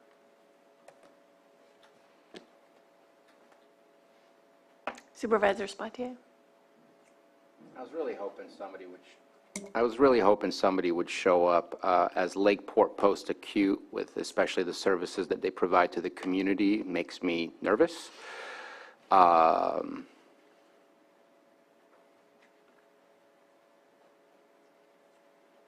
there been, what's your communication been with them? So this is actually an agent who does this up and down the state and contacts clients to do it on a percentage. So it's hit and miss. He gave, this is the second time. Last time he withdrew. I'm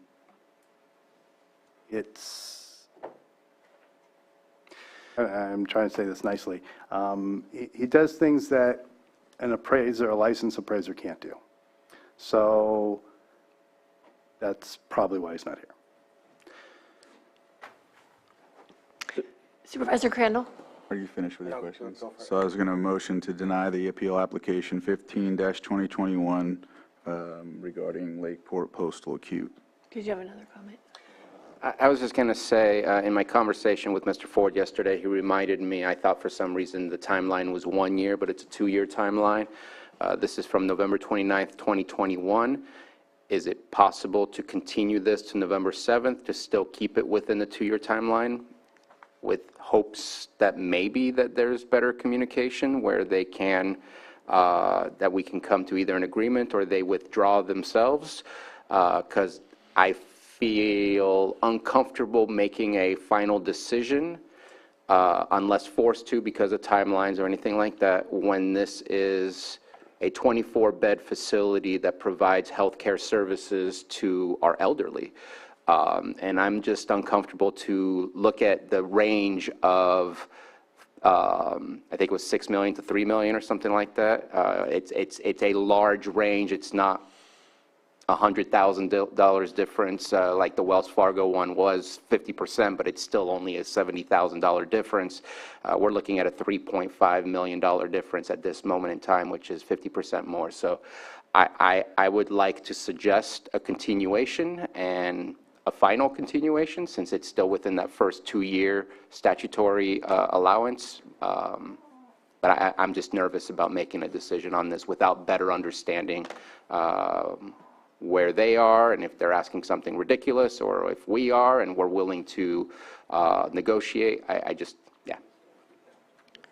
Just to clarify, and then I'll let Dave make a comment, is on the application, you essentially, as a property owner, can put anything on your valuation. You essentially can say that I think the value of my property is 0.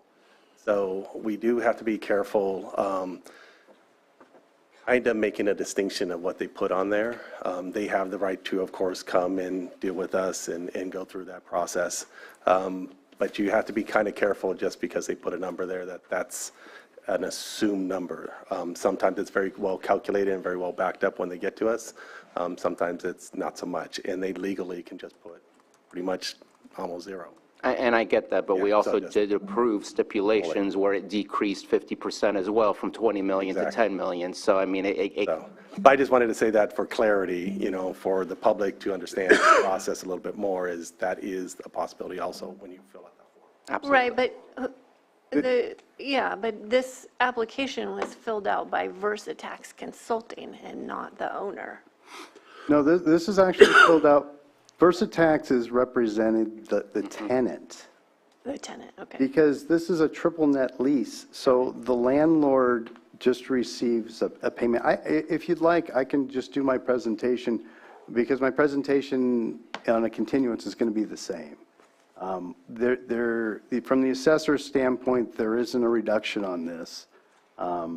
You can use the information out there to get whatever value you want, and that's basically what my presentation will show. But I'll be happy to go through it, even though the applicant's not here. If you'd like to just go through the process, if you want to do the time, that's fine. Or I can hand it out and you can review it later, whatever you'd like. Because I went through and made copies and did all the work because I thought they're coming. That was my expectation. Vice Chair Simon? So there was a motion, There was a motion. and I'm going to second the motion. Okay. So. Second?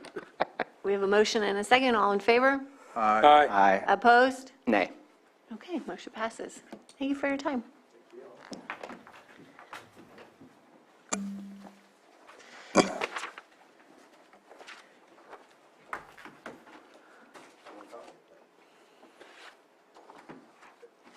Thank you. Okay, now we will go, we have, our next timed item is 11:30, so thank you both.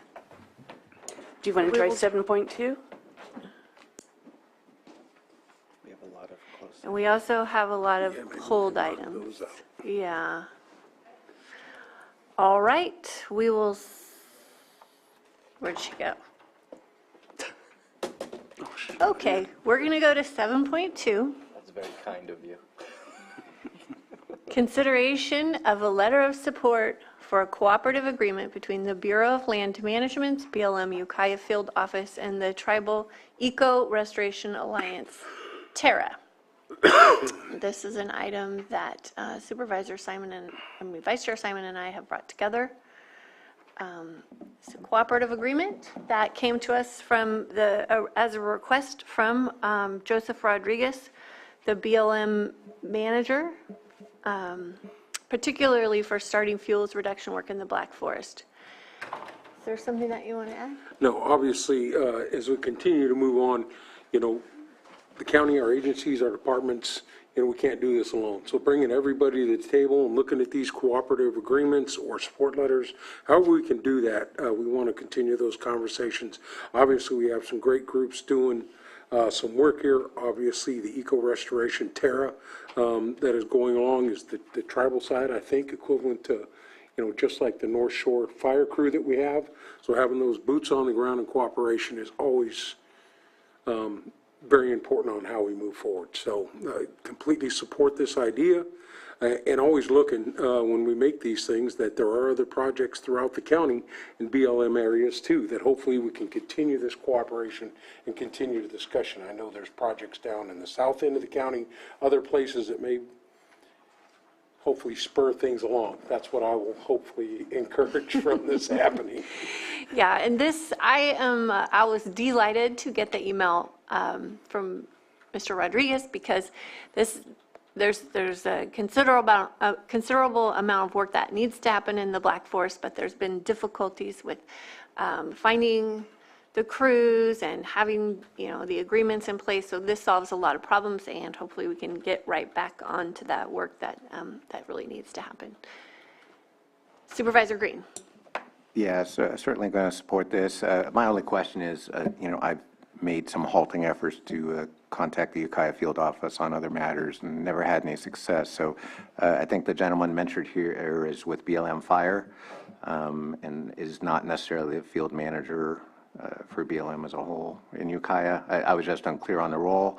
Going to support this, hoping I can get some contact from BLM, and I didn't know if this was a gentleman mentioned in the letter was specific to fire suppression efforts or was more involved with the Ukiah Field Office and all the BLM lands. Well, you can reach out to him. He is Accessible. Yeah, he's accessible. All right, Supervisor Spatier. I think you might be looking for Nick Lavrov. That's the name I've heard. But Okay. Yeah, I've spoken on that. I want to say absolutely yes. This doesn't solve my problem, but obviously this is not about me. This is, I believe we said in our last letter that we supported with the 30,000, no, sorry, getting ahead of myself, that 50% of our land is public land. So obviously we need to figure out ways to not wait for things to happen, but be proactive in getting things to happen. I know I'm continuing my conversations with BLM that will be occurring this month for the wilderness areas, but I know that the Black Forest has been, no offense, excuse after excuse as to why we can't make it happen, and I think that TERRA is going to be a great asset for the type of work that they've already done and shown that they can do to provide that support there. So also glad to see that the letter was corrected. I was curious as to one aspect of it, but happy to support this. Okay, thanks. I will open it up for public input. Anyone in the chambers? No hands in Zoom. Bring it back to the board for action. Madam Chair, I'd like to approve the letter of support for a cooperative agreement between the Bureau of Land Management, the LM Ukiah Field Office, and the Tribal Eagle Restoration Alliance, TERRA, and authorize the chair to sign. That'd be good, right? Second. All in favor? Aye. Aye. Opposed? Perfect. Thank you, everybody. All right, we will look at some of our pulled items. Off the consent, we will start with 5.1, approve and continue the proclamation of the existence of a local emergency due to pervasive tree mortality.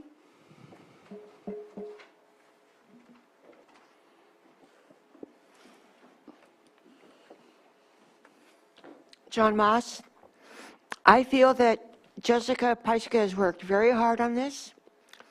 And what I want to ask, I haven't been able to go to the committee meetings, but I want to ask if you have considered adding a clause that after you kill the tree that's dead and take it down, if you offer the public or the tree growers a chance to plant a tree in its place. Take the tree down and then plant a live tree. I think it would make it more user-friendly, the whole project. But I think that all I've done is heard about it. I haven't listened to the hearings, and I don't know how many agencies are involved. But I would like to make that kindly suggestion to help. This is not a critical suggestion. This is just a kindly suggestion, and to have more hearings about it. All we hear is tree mortality, period. Thank you. Okay, thank you for the comment. I'll just remind you that this is our proclamation that we made a year ago, just to state that we have an emergency, and every month we have to restate this and renew it. And so it's just part of our monthly schedule for all of our open emergencies. Anything from the board? There's nothing further. I move to approve the just a- continuation. Hold on.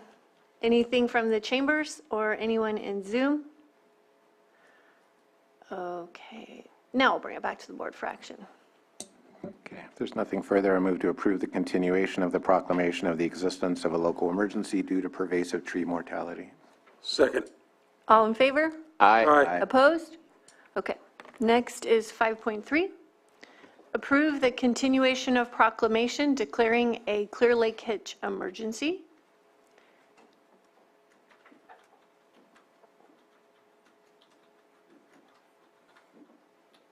Joan Moss, again, I want to present to you, this is a publication put out by the Environmental Protection Agency about avoiding mercury in the lake. Okay, this is, again, this is just the monthly renewal of our proclamation for the hitch emergency. So it doesn't have anything to do with mercury in the lake. This is just renewing our proclamation.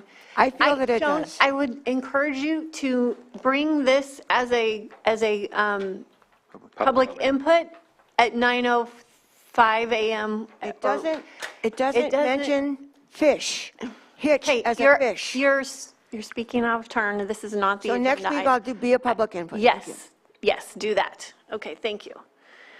Any comments from the board? Anything from the public about renewing this emergency? Not seeing anything, bringing it back to the board for action. There's nothing else. Move to approve continuation of the proclamation declaring a Clear Lake Hitch emergency. Second. All in favor? Aye. Opposed? Okay, motion passes. We will go to item 5.8. Adopt resolution approving the California Department of Public Health's CDPH Emergency Preparedness PHEP Hospital Preparedness Program HPP and Pandemic Influenza PanFlu Grant Contract for fiscal years 2022 to 2027 in the amount of $1,818,136 and authorize the department head to sign CDPH Form 1229 Grant Funding Agreement and Exhibit F Federal Terms and Conditions. And Supervisor Sabatier pulled this. So I don't have an issue with the item itself. Looking forward to passing this so we can get this grant and do the work. But what I do have an issue with is that artifact is back in the sound, but I will keep going, is if you scroll down on the attachment 22-10653, County of Lake Health Services, Department Exhibit D, and if you scroll down to page, I don't even know what page this is. It doesn't want to tell me. Page 4 of 17, you will see that Lake County's population is 63,940. And that's not correct. And if we're getting money for health care programs and we're not being identified with the right population, I feel we're leaving money behind, or we're not requesting for the accurate numbers in order to get the accurate amount that we probably deserve. I don't know what that amount looks like, but I know I did have a conversation with Director Portney. He submitted me some information from the state of California in response to my questions, saying that it's based on the finance department's E1, whatever that means. When I looked at the link that was provided to me, it still showed us at 67,000 or 66,000 based on the latest numbers that the finance department. I cannot find 63,000. And I would like to request that either admin work with the department, or just request the department that we shouldn't just say thank you. We should fight and make sure we get every last dollar that we deserve to make sure that we bolster any and all of our healthcare programs that we provide to our community. Our health metrics require that from us. Other than that, I'm ready to pass this item. I just wanted to make sure we were aware that it may appear that we are not being provided the right sum based on an incorrect number. We've never had 63,940 within the last 10 years or more that I'm aware of. Obviously, great catch on that one. You know, we just completed, right, our census. And I know on multiple boards, at least the AVA board is very important. I know little increases, we made some changes there. Yeah, I completely agree. That's excellent point. Yep. Yeah, a countywide, what do you call that, a global change through all our documents, or needs to be looked at for sure. So great catch on that. And this document comes from the state because it has all of the numbers of the populations for every county. Mm-hmm. It just looks like the state doesn't have the right number, or what population is not being counted in those numbers. I'd like to better understand, or if possible, fix it to ensure that we get the right proportion of our dollars that we need. Excellent. Thank you. Okay, we've got a hand up from Rainey Grafton. Rainey, if you'd like to respond. Yes, please. I'm looking for the specific page and I have not found it yet, but that number was provided on a table by the granting agency. So it wasn't a number we pulled. Yeah. I'm happy to go back and look and make sure it reflected whatever the number was at that point, or if there's any other information I can bring, I'm happy to. And it was on Exhibit D, and I'm looking at page 4. And I went to the finance department to look at 2021 and 2022, and I just could not find anything that matched, which included looking at the link that Director Portney sent me that the state sent to him, saying it's based off this, and even that link showed nothing about 63,000. It was still within the 66 or 67,000 range. I know our 2020 census was 68,000 something. Yeah. Actually, I think it was 68,930. But it also did show that we had a reduction based on the finance department's analysis, but it was not down to this low of a population. So just want to make sure. It could be that it is what it is, but I just feel we should be fighting for every dollar when it comes to health care for our community. Of course, and I'll look into that. Thank you. Thank you. And if the rest of the board agrees, I would like a presentation on the project and everything that's going to be implemented and some timelines. I think this is exciting, and you know, there's a lot to unpack here, and so I'd like to see that coming up soon. I don't know how all of you feel about that. I agree. Yes? Yes. Okay. When would we like to see that? The next 90 days. Next 90 days? So just after budget hearings? beginning of the fiscal year? Yes? Yes. Okay. We have a hand up in Zoom room, Betsy Kahn.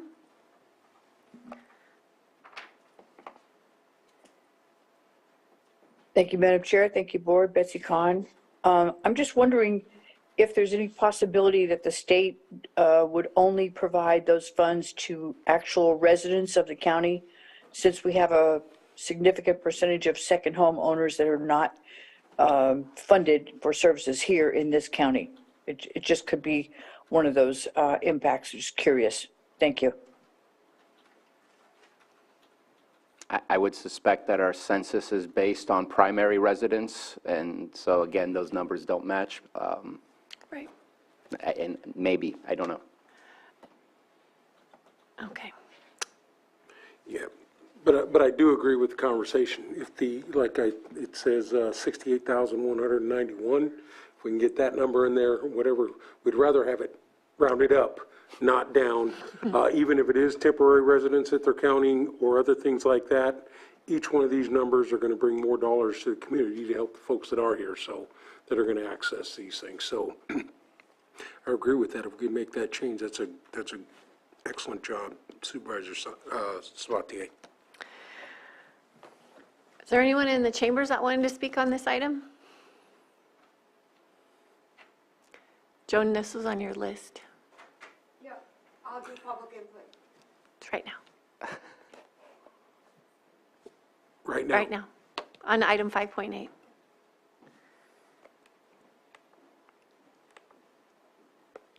Well, I was told to come back and do public input, so that's what I was going to do next week.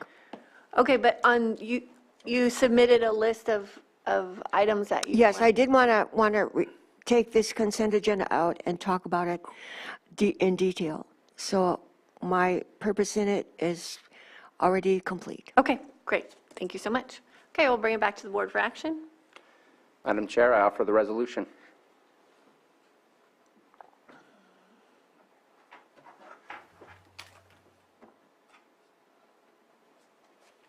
Supervisor Simon? Yes. Supervisor Sabatier? Aye. Supervisor Crandall? Yes. Supervisor Green? Aye. And Supervisor Pyska? Yes. 5.9 or? Just to add, what I'm hoping for, because this was an issue before when we looked at our COVID rates, they were using 2010 census instead of 2020. So every time we looked at our rates, they were off by 0.2, 0.3%, which being so up and down with barely of a jump or bump, it mattered to have the right population. So I think that this conversation can lead to different changes as well if there's a need to fix. So Okay. just wanted to add that. All right, 5.9, adopt resolution approving a request from Lake County Health Services to submit a renewal application for the California Department of Public Health Immunization Assistance Program, IAP, for fiscal year 2022 through 2027 in the amount of $1,446,633.66, authorizing the Director of Health Services to sign.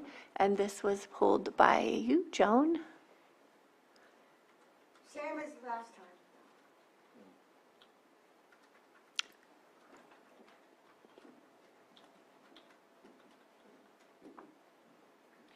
I have the same objection as with the other item. If you're going to do it again, I'd like to do it in detail with public hearings. Okay. Anything else from the board or the public? I do have two hands, well, one hand up. Is it? Is this Betsy Kahn? You can unmute and start your 3 minutes. Sorry, I just drifted. Apologies. Okay. All right, bring it back to the board for action. I just wanted to provide some details if possible. Oh, sure. I don't have it in front of me, but I remember reading through this, that this is for immunizations for the flu, for COVID, for hepatitis, and for a multitude of viral infections that our public health has historically been doing as far as a service to our communities, and this is to obtain grant funding to make sure we continue those programs. It's in the details within the attachment, and I would say please read the attachment for all those details. Okay. Action? Offer the resolution. Sorry, beat somebody to it. No, just very quickly before you offer the resolution, just shout out to health services. Vaccination programs used to be oh so boring, and then COVID hit, and they became oh so interesting. I'm excited to see this relatively boring resolution that's just for grant funding for vaccinations that falls squarely within health services wheelhouse, and they've been doing a great job for years under COVID. I look forward to them doing a great job under this grant program, and I just wanted to support health services on this item. Okay, thank you. The resolution's been offered. Supervisor Simon? Yes. Supervisor Sabatier? Aye. Supervisor Crandall? Aye. Supervisor Green? Aye. And Supervisor Pyska? Yes.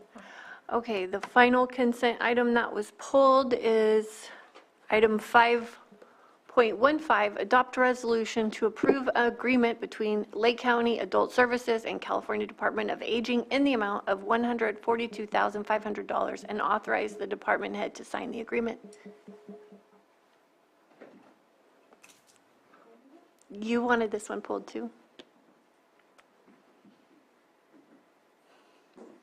Yes, I was reading this consent agenda in the background materials. I agree with the idea of internet and computer and Wi-Fi at the senior centers. I disagree with the policy of the senior center I talked to that said we don't get political here. And I think to have seniors say they can't say what they feel about different laws deprives them of their civil rights, and they do have the right to get political in the senior centers and say what they believe. Thank you. Okay, thank you. I got really confused how that relates to.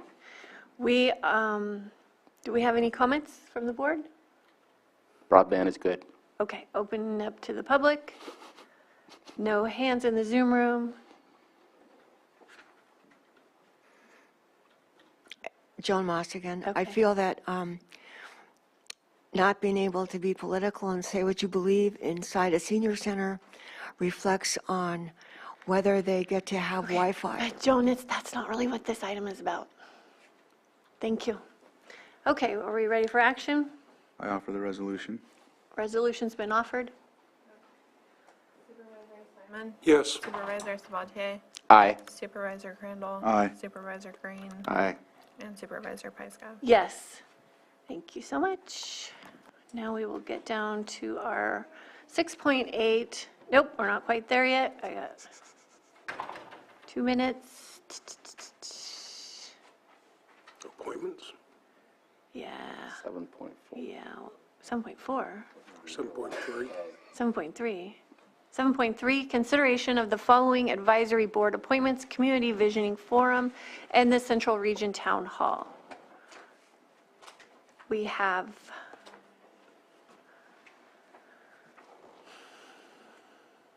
slow internet right now. Okay. So for the Community Visioning Forum, we have 1 vacancy, and we have 2 applicants. India Aku Mendoka and Greta Zeet. And this is your committee. Do you have a suggestion? Yes, I do. Recommendation? Yeah. Okay. I recommend India Mendoka. Okay. Any comments from the board? Any comments from the public? We have a hand up. Haji Wharf, you can unmute and you have 3 minutes to speak.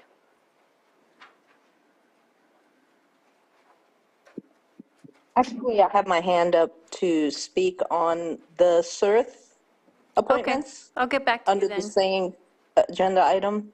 Okay, we'll get back to you in just a moment. Okay. All right, thanks.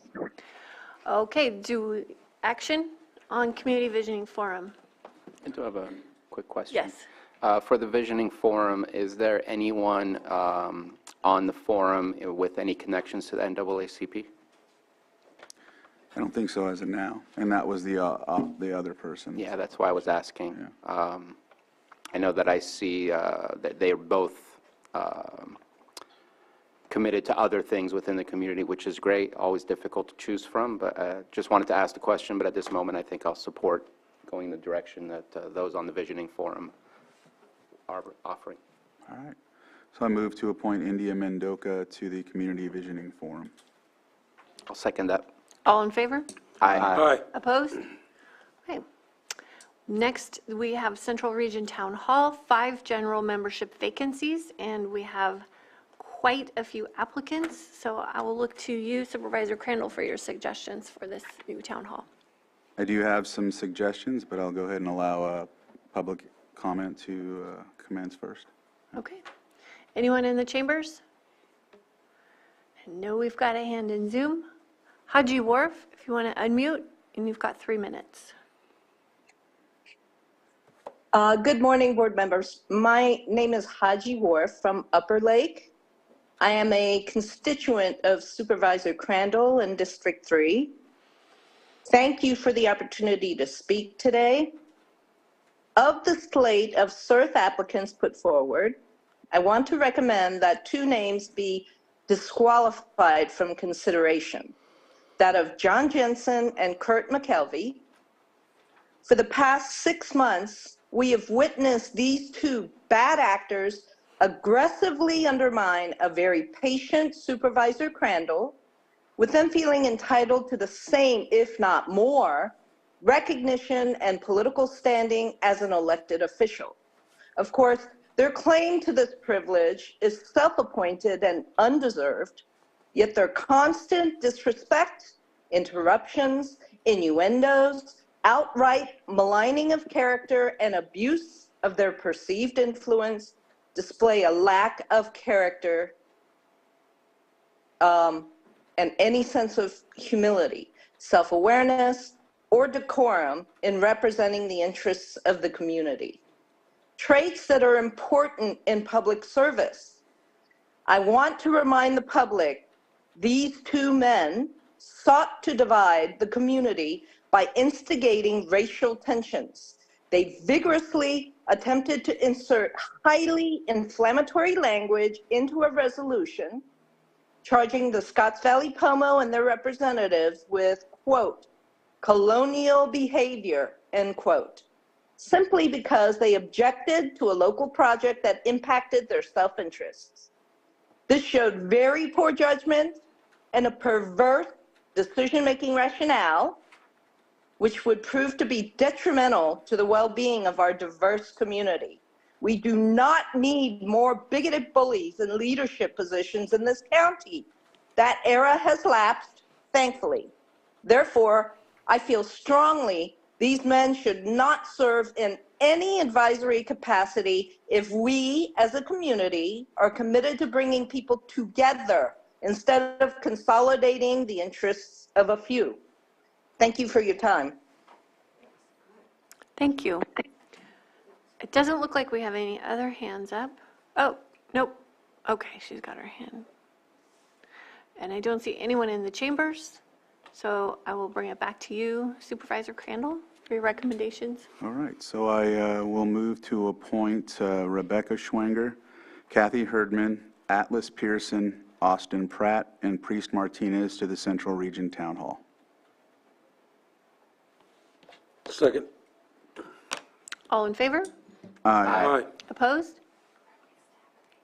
Oh, yes, so just real quick, staggering the terms. So 3 will be for 2 years till December of 2025, December 31st. Sorry about that, I'll have to probably amend the motion. So it'll be Mrs. Schwenger, Rebecca Schwenger, Austin Pratt, and Atlas Pearson, Priest Martinez will be for the 2-year term, or basically a 1.5-year term, which will take another 1.5 years before they're reappointed, or there's new appointments. And then Kathy Herdman and Atlas Pearson for the 1-year term, which would end at the end of this year. And Is that your amended motion? amended motion, yes. Just to clarify, the terms would end on January 1 right? So the two you mentioned would, their terms would end January 1, 2024, and the three you mentioned would end January 1, 2025. Well, it's December 31st, but yeah. Is it? Yeah. Okay. Yeah. Your bylaws are different. Okay. Just for clarification, I heard 4 yeses on that. So do we got to start all over, or can I withdraw my second and then he can amend the motion? I just want to make sure. I think procedurally you can withdraw your second so that the new motion. I'm going to withdraw my second, and so we can go ahead, Supervisor Crandall. All right, so I'll motion to appoint Rebecca Schwenger, Austin Pratt, and Priest Martinez to the 2-year terms, and then Kathy Herdman and Atlas Pearson to the 1-year terms for the Central Region Town Hall. Second with the amended motion. All in favor? Aye. Opposed? Okay, motion passes. Thank you. And our 11:30 item, 6.8, review and consideration of travel and reimbursement policy from our admin office.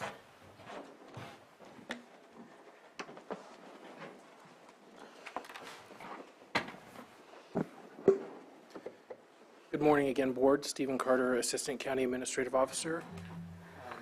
The bulk of the presentation will be done by Christine Hutt, our admin analyst. But this is the first time we've brought any significant adjustment to the travel policy since 2011. There was a 2018 adjustment which increased the maximum limit if it's at a conference from 125 to 175 with approval. So this was basically a full rewrite with keeping as many of the old elements as possible, but following any updates to the code. And so that I don't steal any thunder, I'm going to turn it over to Christine. Christine Hutt, Administrative Analyst. It is my pleasure to be here today. And before you is, for your consideration, is the new travel and reimbursement policy. The current policy was first adopted in 2001, and the current policy is outdated, and it does present some fiscal problems for both the Auditor Controller's Office and the Administrative Office. As Mr. Carter said, that the policy retains the intent of the current policy, especially of the intent of exercising responsible stewardship of public funds.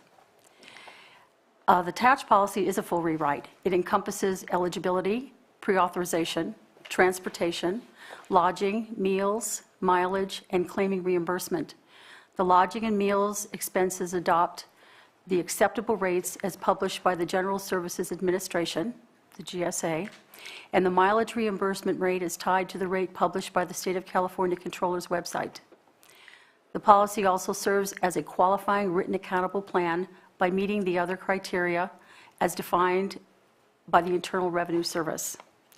So the notable highlights of this are what I just mentioned as far as the rates of reimbursement for mileage and lodging and meals.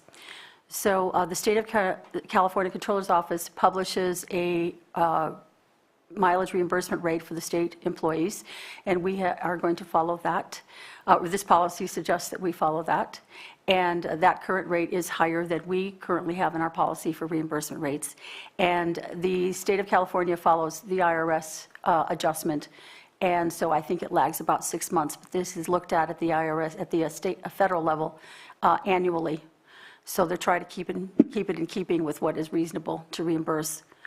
Lodging and meals expenses, we found that most of the counties that we surveyed in the state of California do follow the GSA per diem rates, which are set up to be geographically unique. For example, a per diem rate for lodging and meals in Washington, D.C. is going to be different from what you will see in the Sacramento area. So the country's been mapped out, and then for each area, when you are looking for where you're going to be traveling, you will have different lodging maximum rates and meal rates.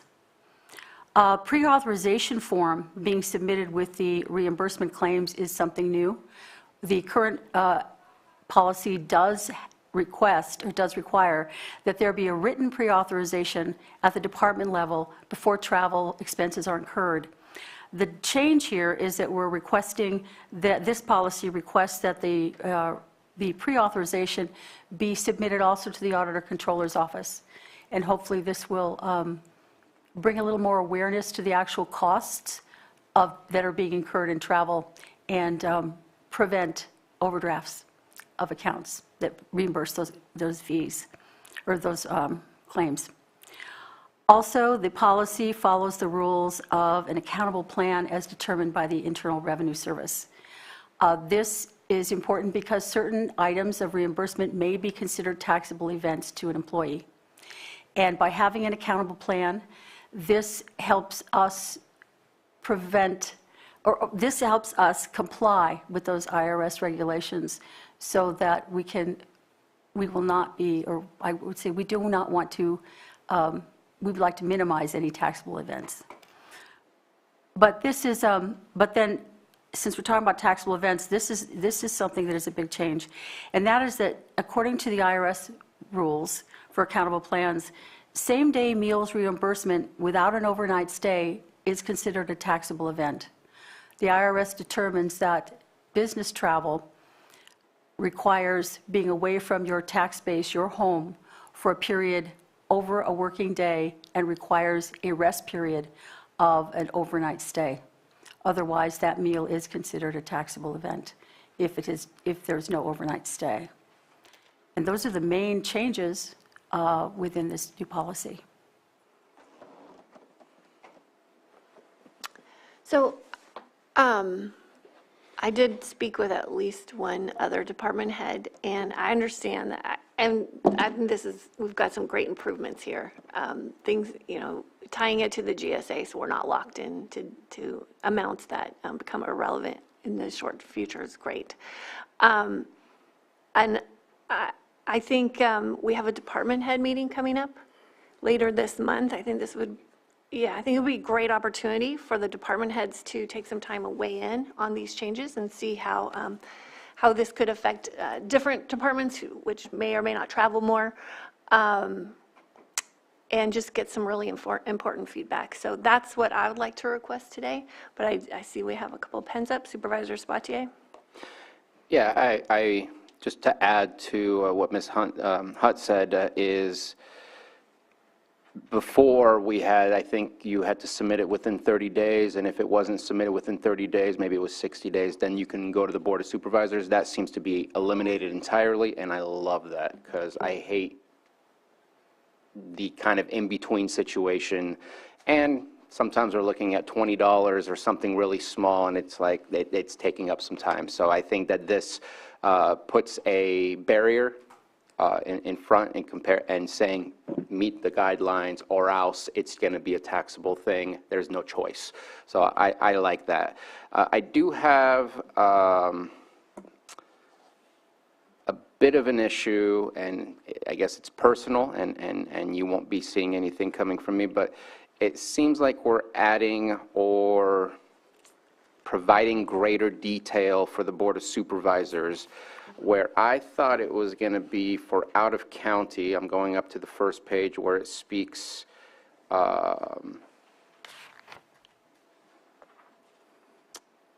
it just says mileage and travel expenses incurred, but then it talks about all of the committees and appointments and all that travel time, and They're outside of the county committee appointments? No. It says travel to meetings of appointed organization, and then it says out of county, and I feel like that should be smushed together, that if it's out of county travel to meetings of appointed organizations, that makes sense to me. But the rest, yes, we do accumulate mileage, but I'm uncomfortable in asking for more than what we already receive. And so I would like to see that just be for out of county, and then obviously you, and not by motion of Board of Supervisors, if you are on a committee like CSAC or RCRC or things like that, you're expected to go to those things. If you're asking for something outside of the appointment, then going to a motion of the Board of Supervisors, just as was just done recently for the resilience group for Chair Pyska and for our resiliency officer. I'm okay with that going to the Board of Supervisors, but just traveling within the county, I think that's adding more. I brought that up with Mr. Carter yesterday too. And one of the things that we kind of all decided on when we talked about the salary increases is that it's now a full-time job, and this is part of the work inside the county. So I agree with that. And if we have to tweak some wordings for that part of it and make it extra clear, I'm fine with that. Yeah, it would only pertain to long travel or anything like that. I think we've taken out of the budget every year that we had talked about, or at least brought it way down, which. Or just don't use it. Yeah, or just don't use it. So I completely agree with that conversation. More taking care of all of our employees and everybody that needs to travel, every department head, every employee that needs to go somewhere. We want to make sure that they get the right rate for their mileage. They make sure that they get the food that they need when they're there, because they're doing the pertinent work for our people. So I completely agree on, we don't need to revamp ours. We should take it away, but that's my thoughts on it. Supervisor Green. Yeah, these are more questions and comments, and I don't need an answer today. I do think this needs to go to the department heads for feedback. Some of the questions I had on the draft document, page 4 of 18 of that draft document, reimbursement for gratuities. So on the one hand, B subdivision I says you don't get reimbursed for tips, but then there's the next sentence right after that appears to provide an exemption that if you get a tip as part of a bill, you can get it. So it's unclear. It appears to prohibit tips, then it allows you tips, but it's unclear the mechanism. The other thing on that same page, claims must be digitally completed. I know there's a lot of Adobe sign documents flying around this county, and that's great, except when those same documents have to come back to the board, and sometimes those digitally signed documents don't play nice with Granicus and stuff like that. So if we're going to be all Adobe sign all the time, let's figure it out so we can access those documents properly in all applications, including when we're taking a look at them. On page 14, of that same document, at the bottom of the page, 6.2, tax consequences of travel reimbursement, it says it may or may not have income tax consequences. If I am getting an expense check, my personal expectation is I'm getting reimbursed for money I already put out. That's my taxable money that I already put out. And so I can't answer whatever the IRS is thinking on that, but may or may not does not provide me a lot of clarity. So I am going to assume right now that a reimbursement check is going to be taxable under this new policy. But if there's an allotment where a reimbursement check is not, that would be more attractive and probably more in keeping with my thoughts of what a reimbursement plan should be. But those are questions. Again, not looking for answers today. Thank you. Would you like me to address the reimbursement of the meals? A little clarifying. Our understanding from reading through the IRS policy is that they're looking at whether or not this is a fringe benefit that should be taxed or something reasonable and necessary during the course of travel, of business travel, legitimate business travel. And within that context of legitimate business travel, any expense that you spend for the lodging, your meals, your mileage, that you would be putting out of pocket. Typically not lodging, right? Because mostly we'll take care of that internally by doing that for you on a Cal card, so you're not out of pocket. The only time that there's really an issue that we had to think about this one when reading the IRS policy or their rules, was it the same day travel in which there was no overnight stay, and that becomes a taxable event. So unless we're looking at a same day travel, that's the only area that would not be reimbursed. Meals. Correct. Your mileage. Okay, but the question is, when the reimbursement happens, does the county tax that amount? No. Only in those specific scenarios which would run through payroll, which is why it becomes taxable. It's very few. If it stays within our 60-day plan, which is what the IRS requires, it's not taxable. The single day, if the department decides to pay it, which is outside of the plan, that's when it becomes taxable and goes on to your payroll. If it stays within that box, your travel per diem, no, that's not taxable. Okay. There was one thing that the auditor's office wanted me to bring up, sorry. So related to the tipping, it's only when it's not optional that it's allowed, where it's auto put on. If it's optional in any way, it's not allowed. That's the way that I read it. If it's included. That doesn't happen very often, but if like you're in a group of 6, I can't find it. it's auto put on. And there's some places that have it auto put on. That's the only time it's allowable as an expense from the county. I believe the IRS accepts that as well, because they said if the tip amount is included in the bill, but if the gratuity is part of it, then that is not a taxable event to the employee. Yeah, because if it's a choice and you feel like giving $20 when it's a $3 meal, that doesn't mean you get reimbursed the $20. That would be awkward. Well, it's also awkward for a restaurant. So if you're a restaurant owner, guess what? If you have government employees taking lunch there, make sure you stick them with a mandatory tip. That's the only way you're going to get it. Okay, we have a couple department heads here. Did you have some?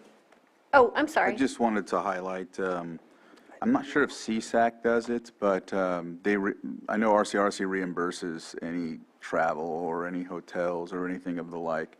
And so I know that there's a document they always give, and that's why, I just wanted to highlight that for some of these. And I'm not sure if CSAC does that too. Yeah. I should look into it. I just never asked to get a reimbursement for it. But I know RCRC, the first time I went to a meeting, they do offer that very vocally, but I haven't seen that from CSAC. If you use the county car or whatever the case may be, they reimburse the county rather than having the county pay for us to go there, so, yeah. Supervisor Sabatier. Yeah, I do want to add one thing is, so I'm glad that there's the digital idea. I think that we're going to get a comment that some people don't have the time frame to submit it in time, and so the digital, just like accessing your emails, makes it a lot easier to be able to submit those things. But I do see a couple of times that I get the checks and balances. I think in the long run, ensuring that our auditor controller looks at the policy, looks at the reimbursement request, and makes sure that it falls in line is fine. But I also don't know that our CAO should be looking at these and making, it just seems like, how many would you receive? How long is that going to take? I would prefer you focus on the bigger picture stuff than is your travel reimbursement appropriate versus our auditor controller, which is our elected official to ensure that things follow the regulations and policies. So I'm a little uncomfortable in certain places as to who is the oversight and who does the determination. The way that our structure of our county is, while our CAO is definitely has a broader reach, our CAO is still a department head of administration, and I feel like the department heads should be working with our auditor controller, not through our CAO, where they can make decisions for other departments. I'd love to see our CAO focus on much more important things than just ensuring that the reimbursements are appropriate. Okay, department heads.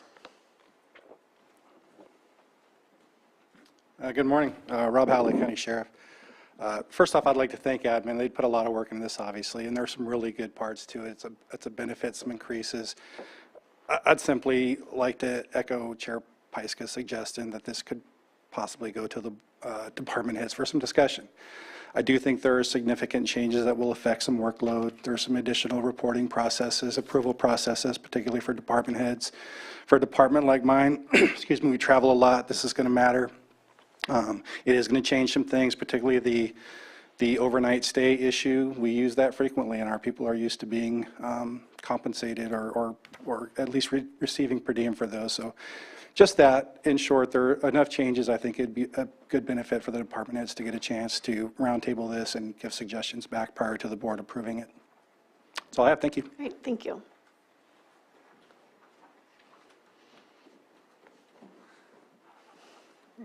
I think it's afternoon. Almost. Almost. Okay. Good morning, then. Well, this is Doug Gerhardt. I'm the Air Pollution Control Officer with the Lake County Air Quality Management District. my short name again, and I had a whole write-up, and then they covered most everything I was going to write, to say to you. But in summary, overall, I really like the policy update. The information, the additional bringing pay and everything up to the modern par with what other districts pay, what other counties pay. We do lose people over funding and these issues all the time, so someone else pays double what we do. So it's an issue that we definitely appreciate that it's coming forward and being brought up. Now, there's a couple issues I'm bringing forward just because as an air district, we are not County of Lake, we are a separate legal entity, so there's some oddities with the policies, and you actually just covered that, which is one of the authority issues. Health and safety code, authorities can't be delegated to a non-air district agency, so that ability to have the approvals and things is a little challenging for us. So, we've had a good discussion with Mr. Carter and come up with a solution, and I think we're on the same page, and going forward, we'll work with them, but there may be some deviations from the policy, however it ends up finalized, because of the legal health and safety code issues that kind of prevents some of that sharing information, that crossing over of authority and other things. So same day travel, of course, that's an issue. It's a concern. We do a lot of one-day travel events, trainings and things, and not being able to reimburse is it's a challenge. Staff definitely doesn't appreciate that, but it is what it is. There may be some other things in the future, but we'll cross those bridges as we come to them. So with that, I'll leave it at that and say I definitely appreciate working with admin to get some of these things clarified before we got here today. So Great, thank you. Can I clarify something? Sure. Same day travel, you could still get reimbursed your mileage, it's just the meals that don't get reimbursed, correct? It's taxable. Gotcha. Meals are taxable. Yeah. Okay, now open it up for public comment. I don't see anybody in the Zoom room, and no one's coming up in the chambers, so we'll bring it back to the board. And it was my suggestion, if we have consensus, to give this back to the department heads at their meeting later this month to have a discussion and bring it back with some more revisions, possibly. I agree. Yeah? Okay, consensus on that. That's, yes. Yes, Scott DeLeon is on the call if you wish to take up 7.4 before lunch. And just real quick before Mr. Carter leaves and Ms. Hutt leaves, was there consensus for, I believe there was consensus for changing the Board of Supervisors section. There was another item that we also asked about changing that I can't.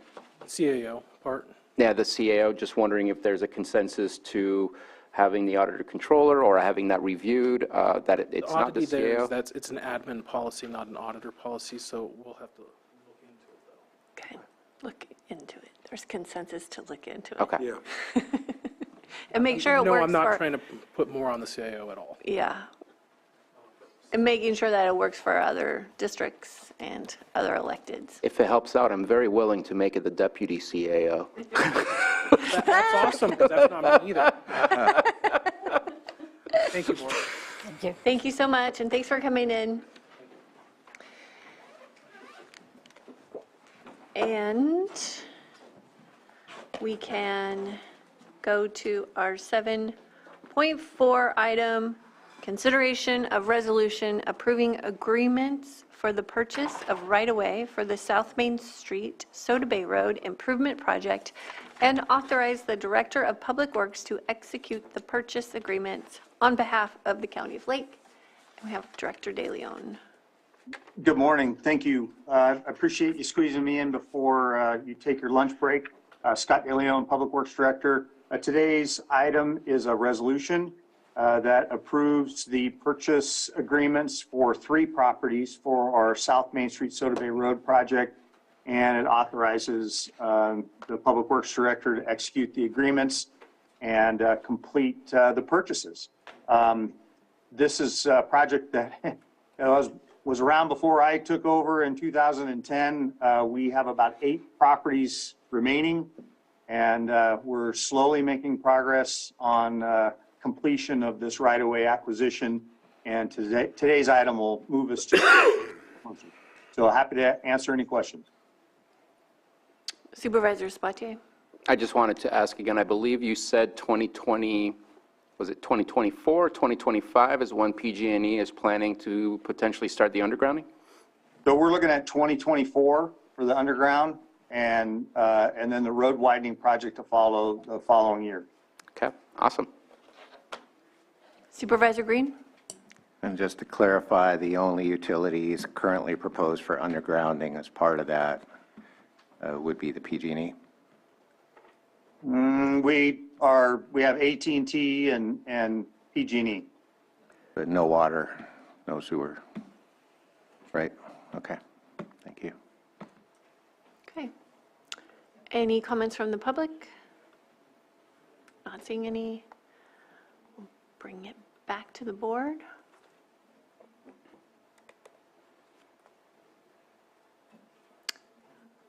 I offer the resolution.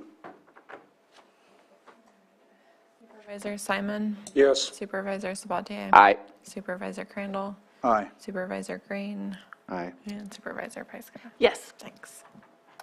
Okay, it is 12:01. Should we take our lunch now and come back for our 1 o'clock item? Do it. Yes, and then we'll have, after lunch, we have calendars, 6.9, 6.10, and closed session. What? Yes. Do we want to release Sam and do calendars now, or? We have a 1:30 item, right? We have 1 Oh, o'clock sorry, and sorry. 1:30. Oh, I missed the 1 o'clock. Yeah, me. okay, Oh, lunch. I'm at 1 o'clock. Madam Chair? We also have the extra item to discuss. Oh, and the extra item, yes.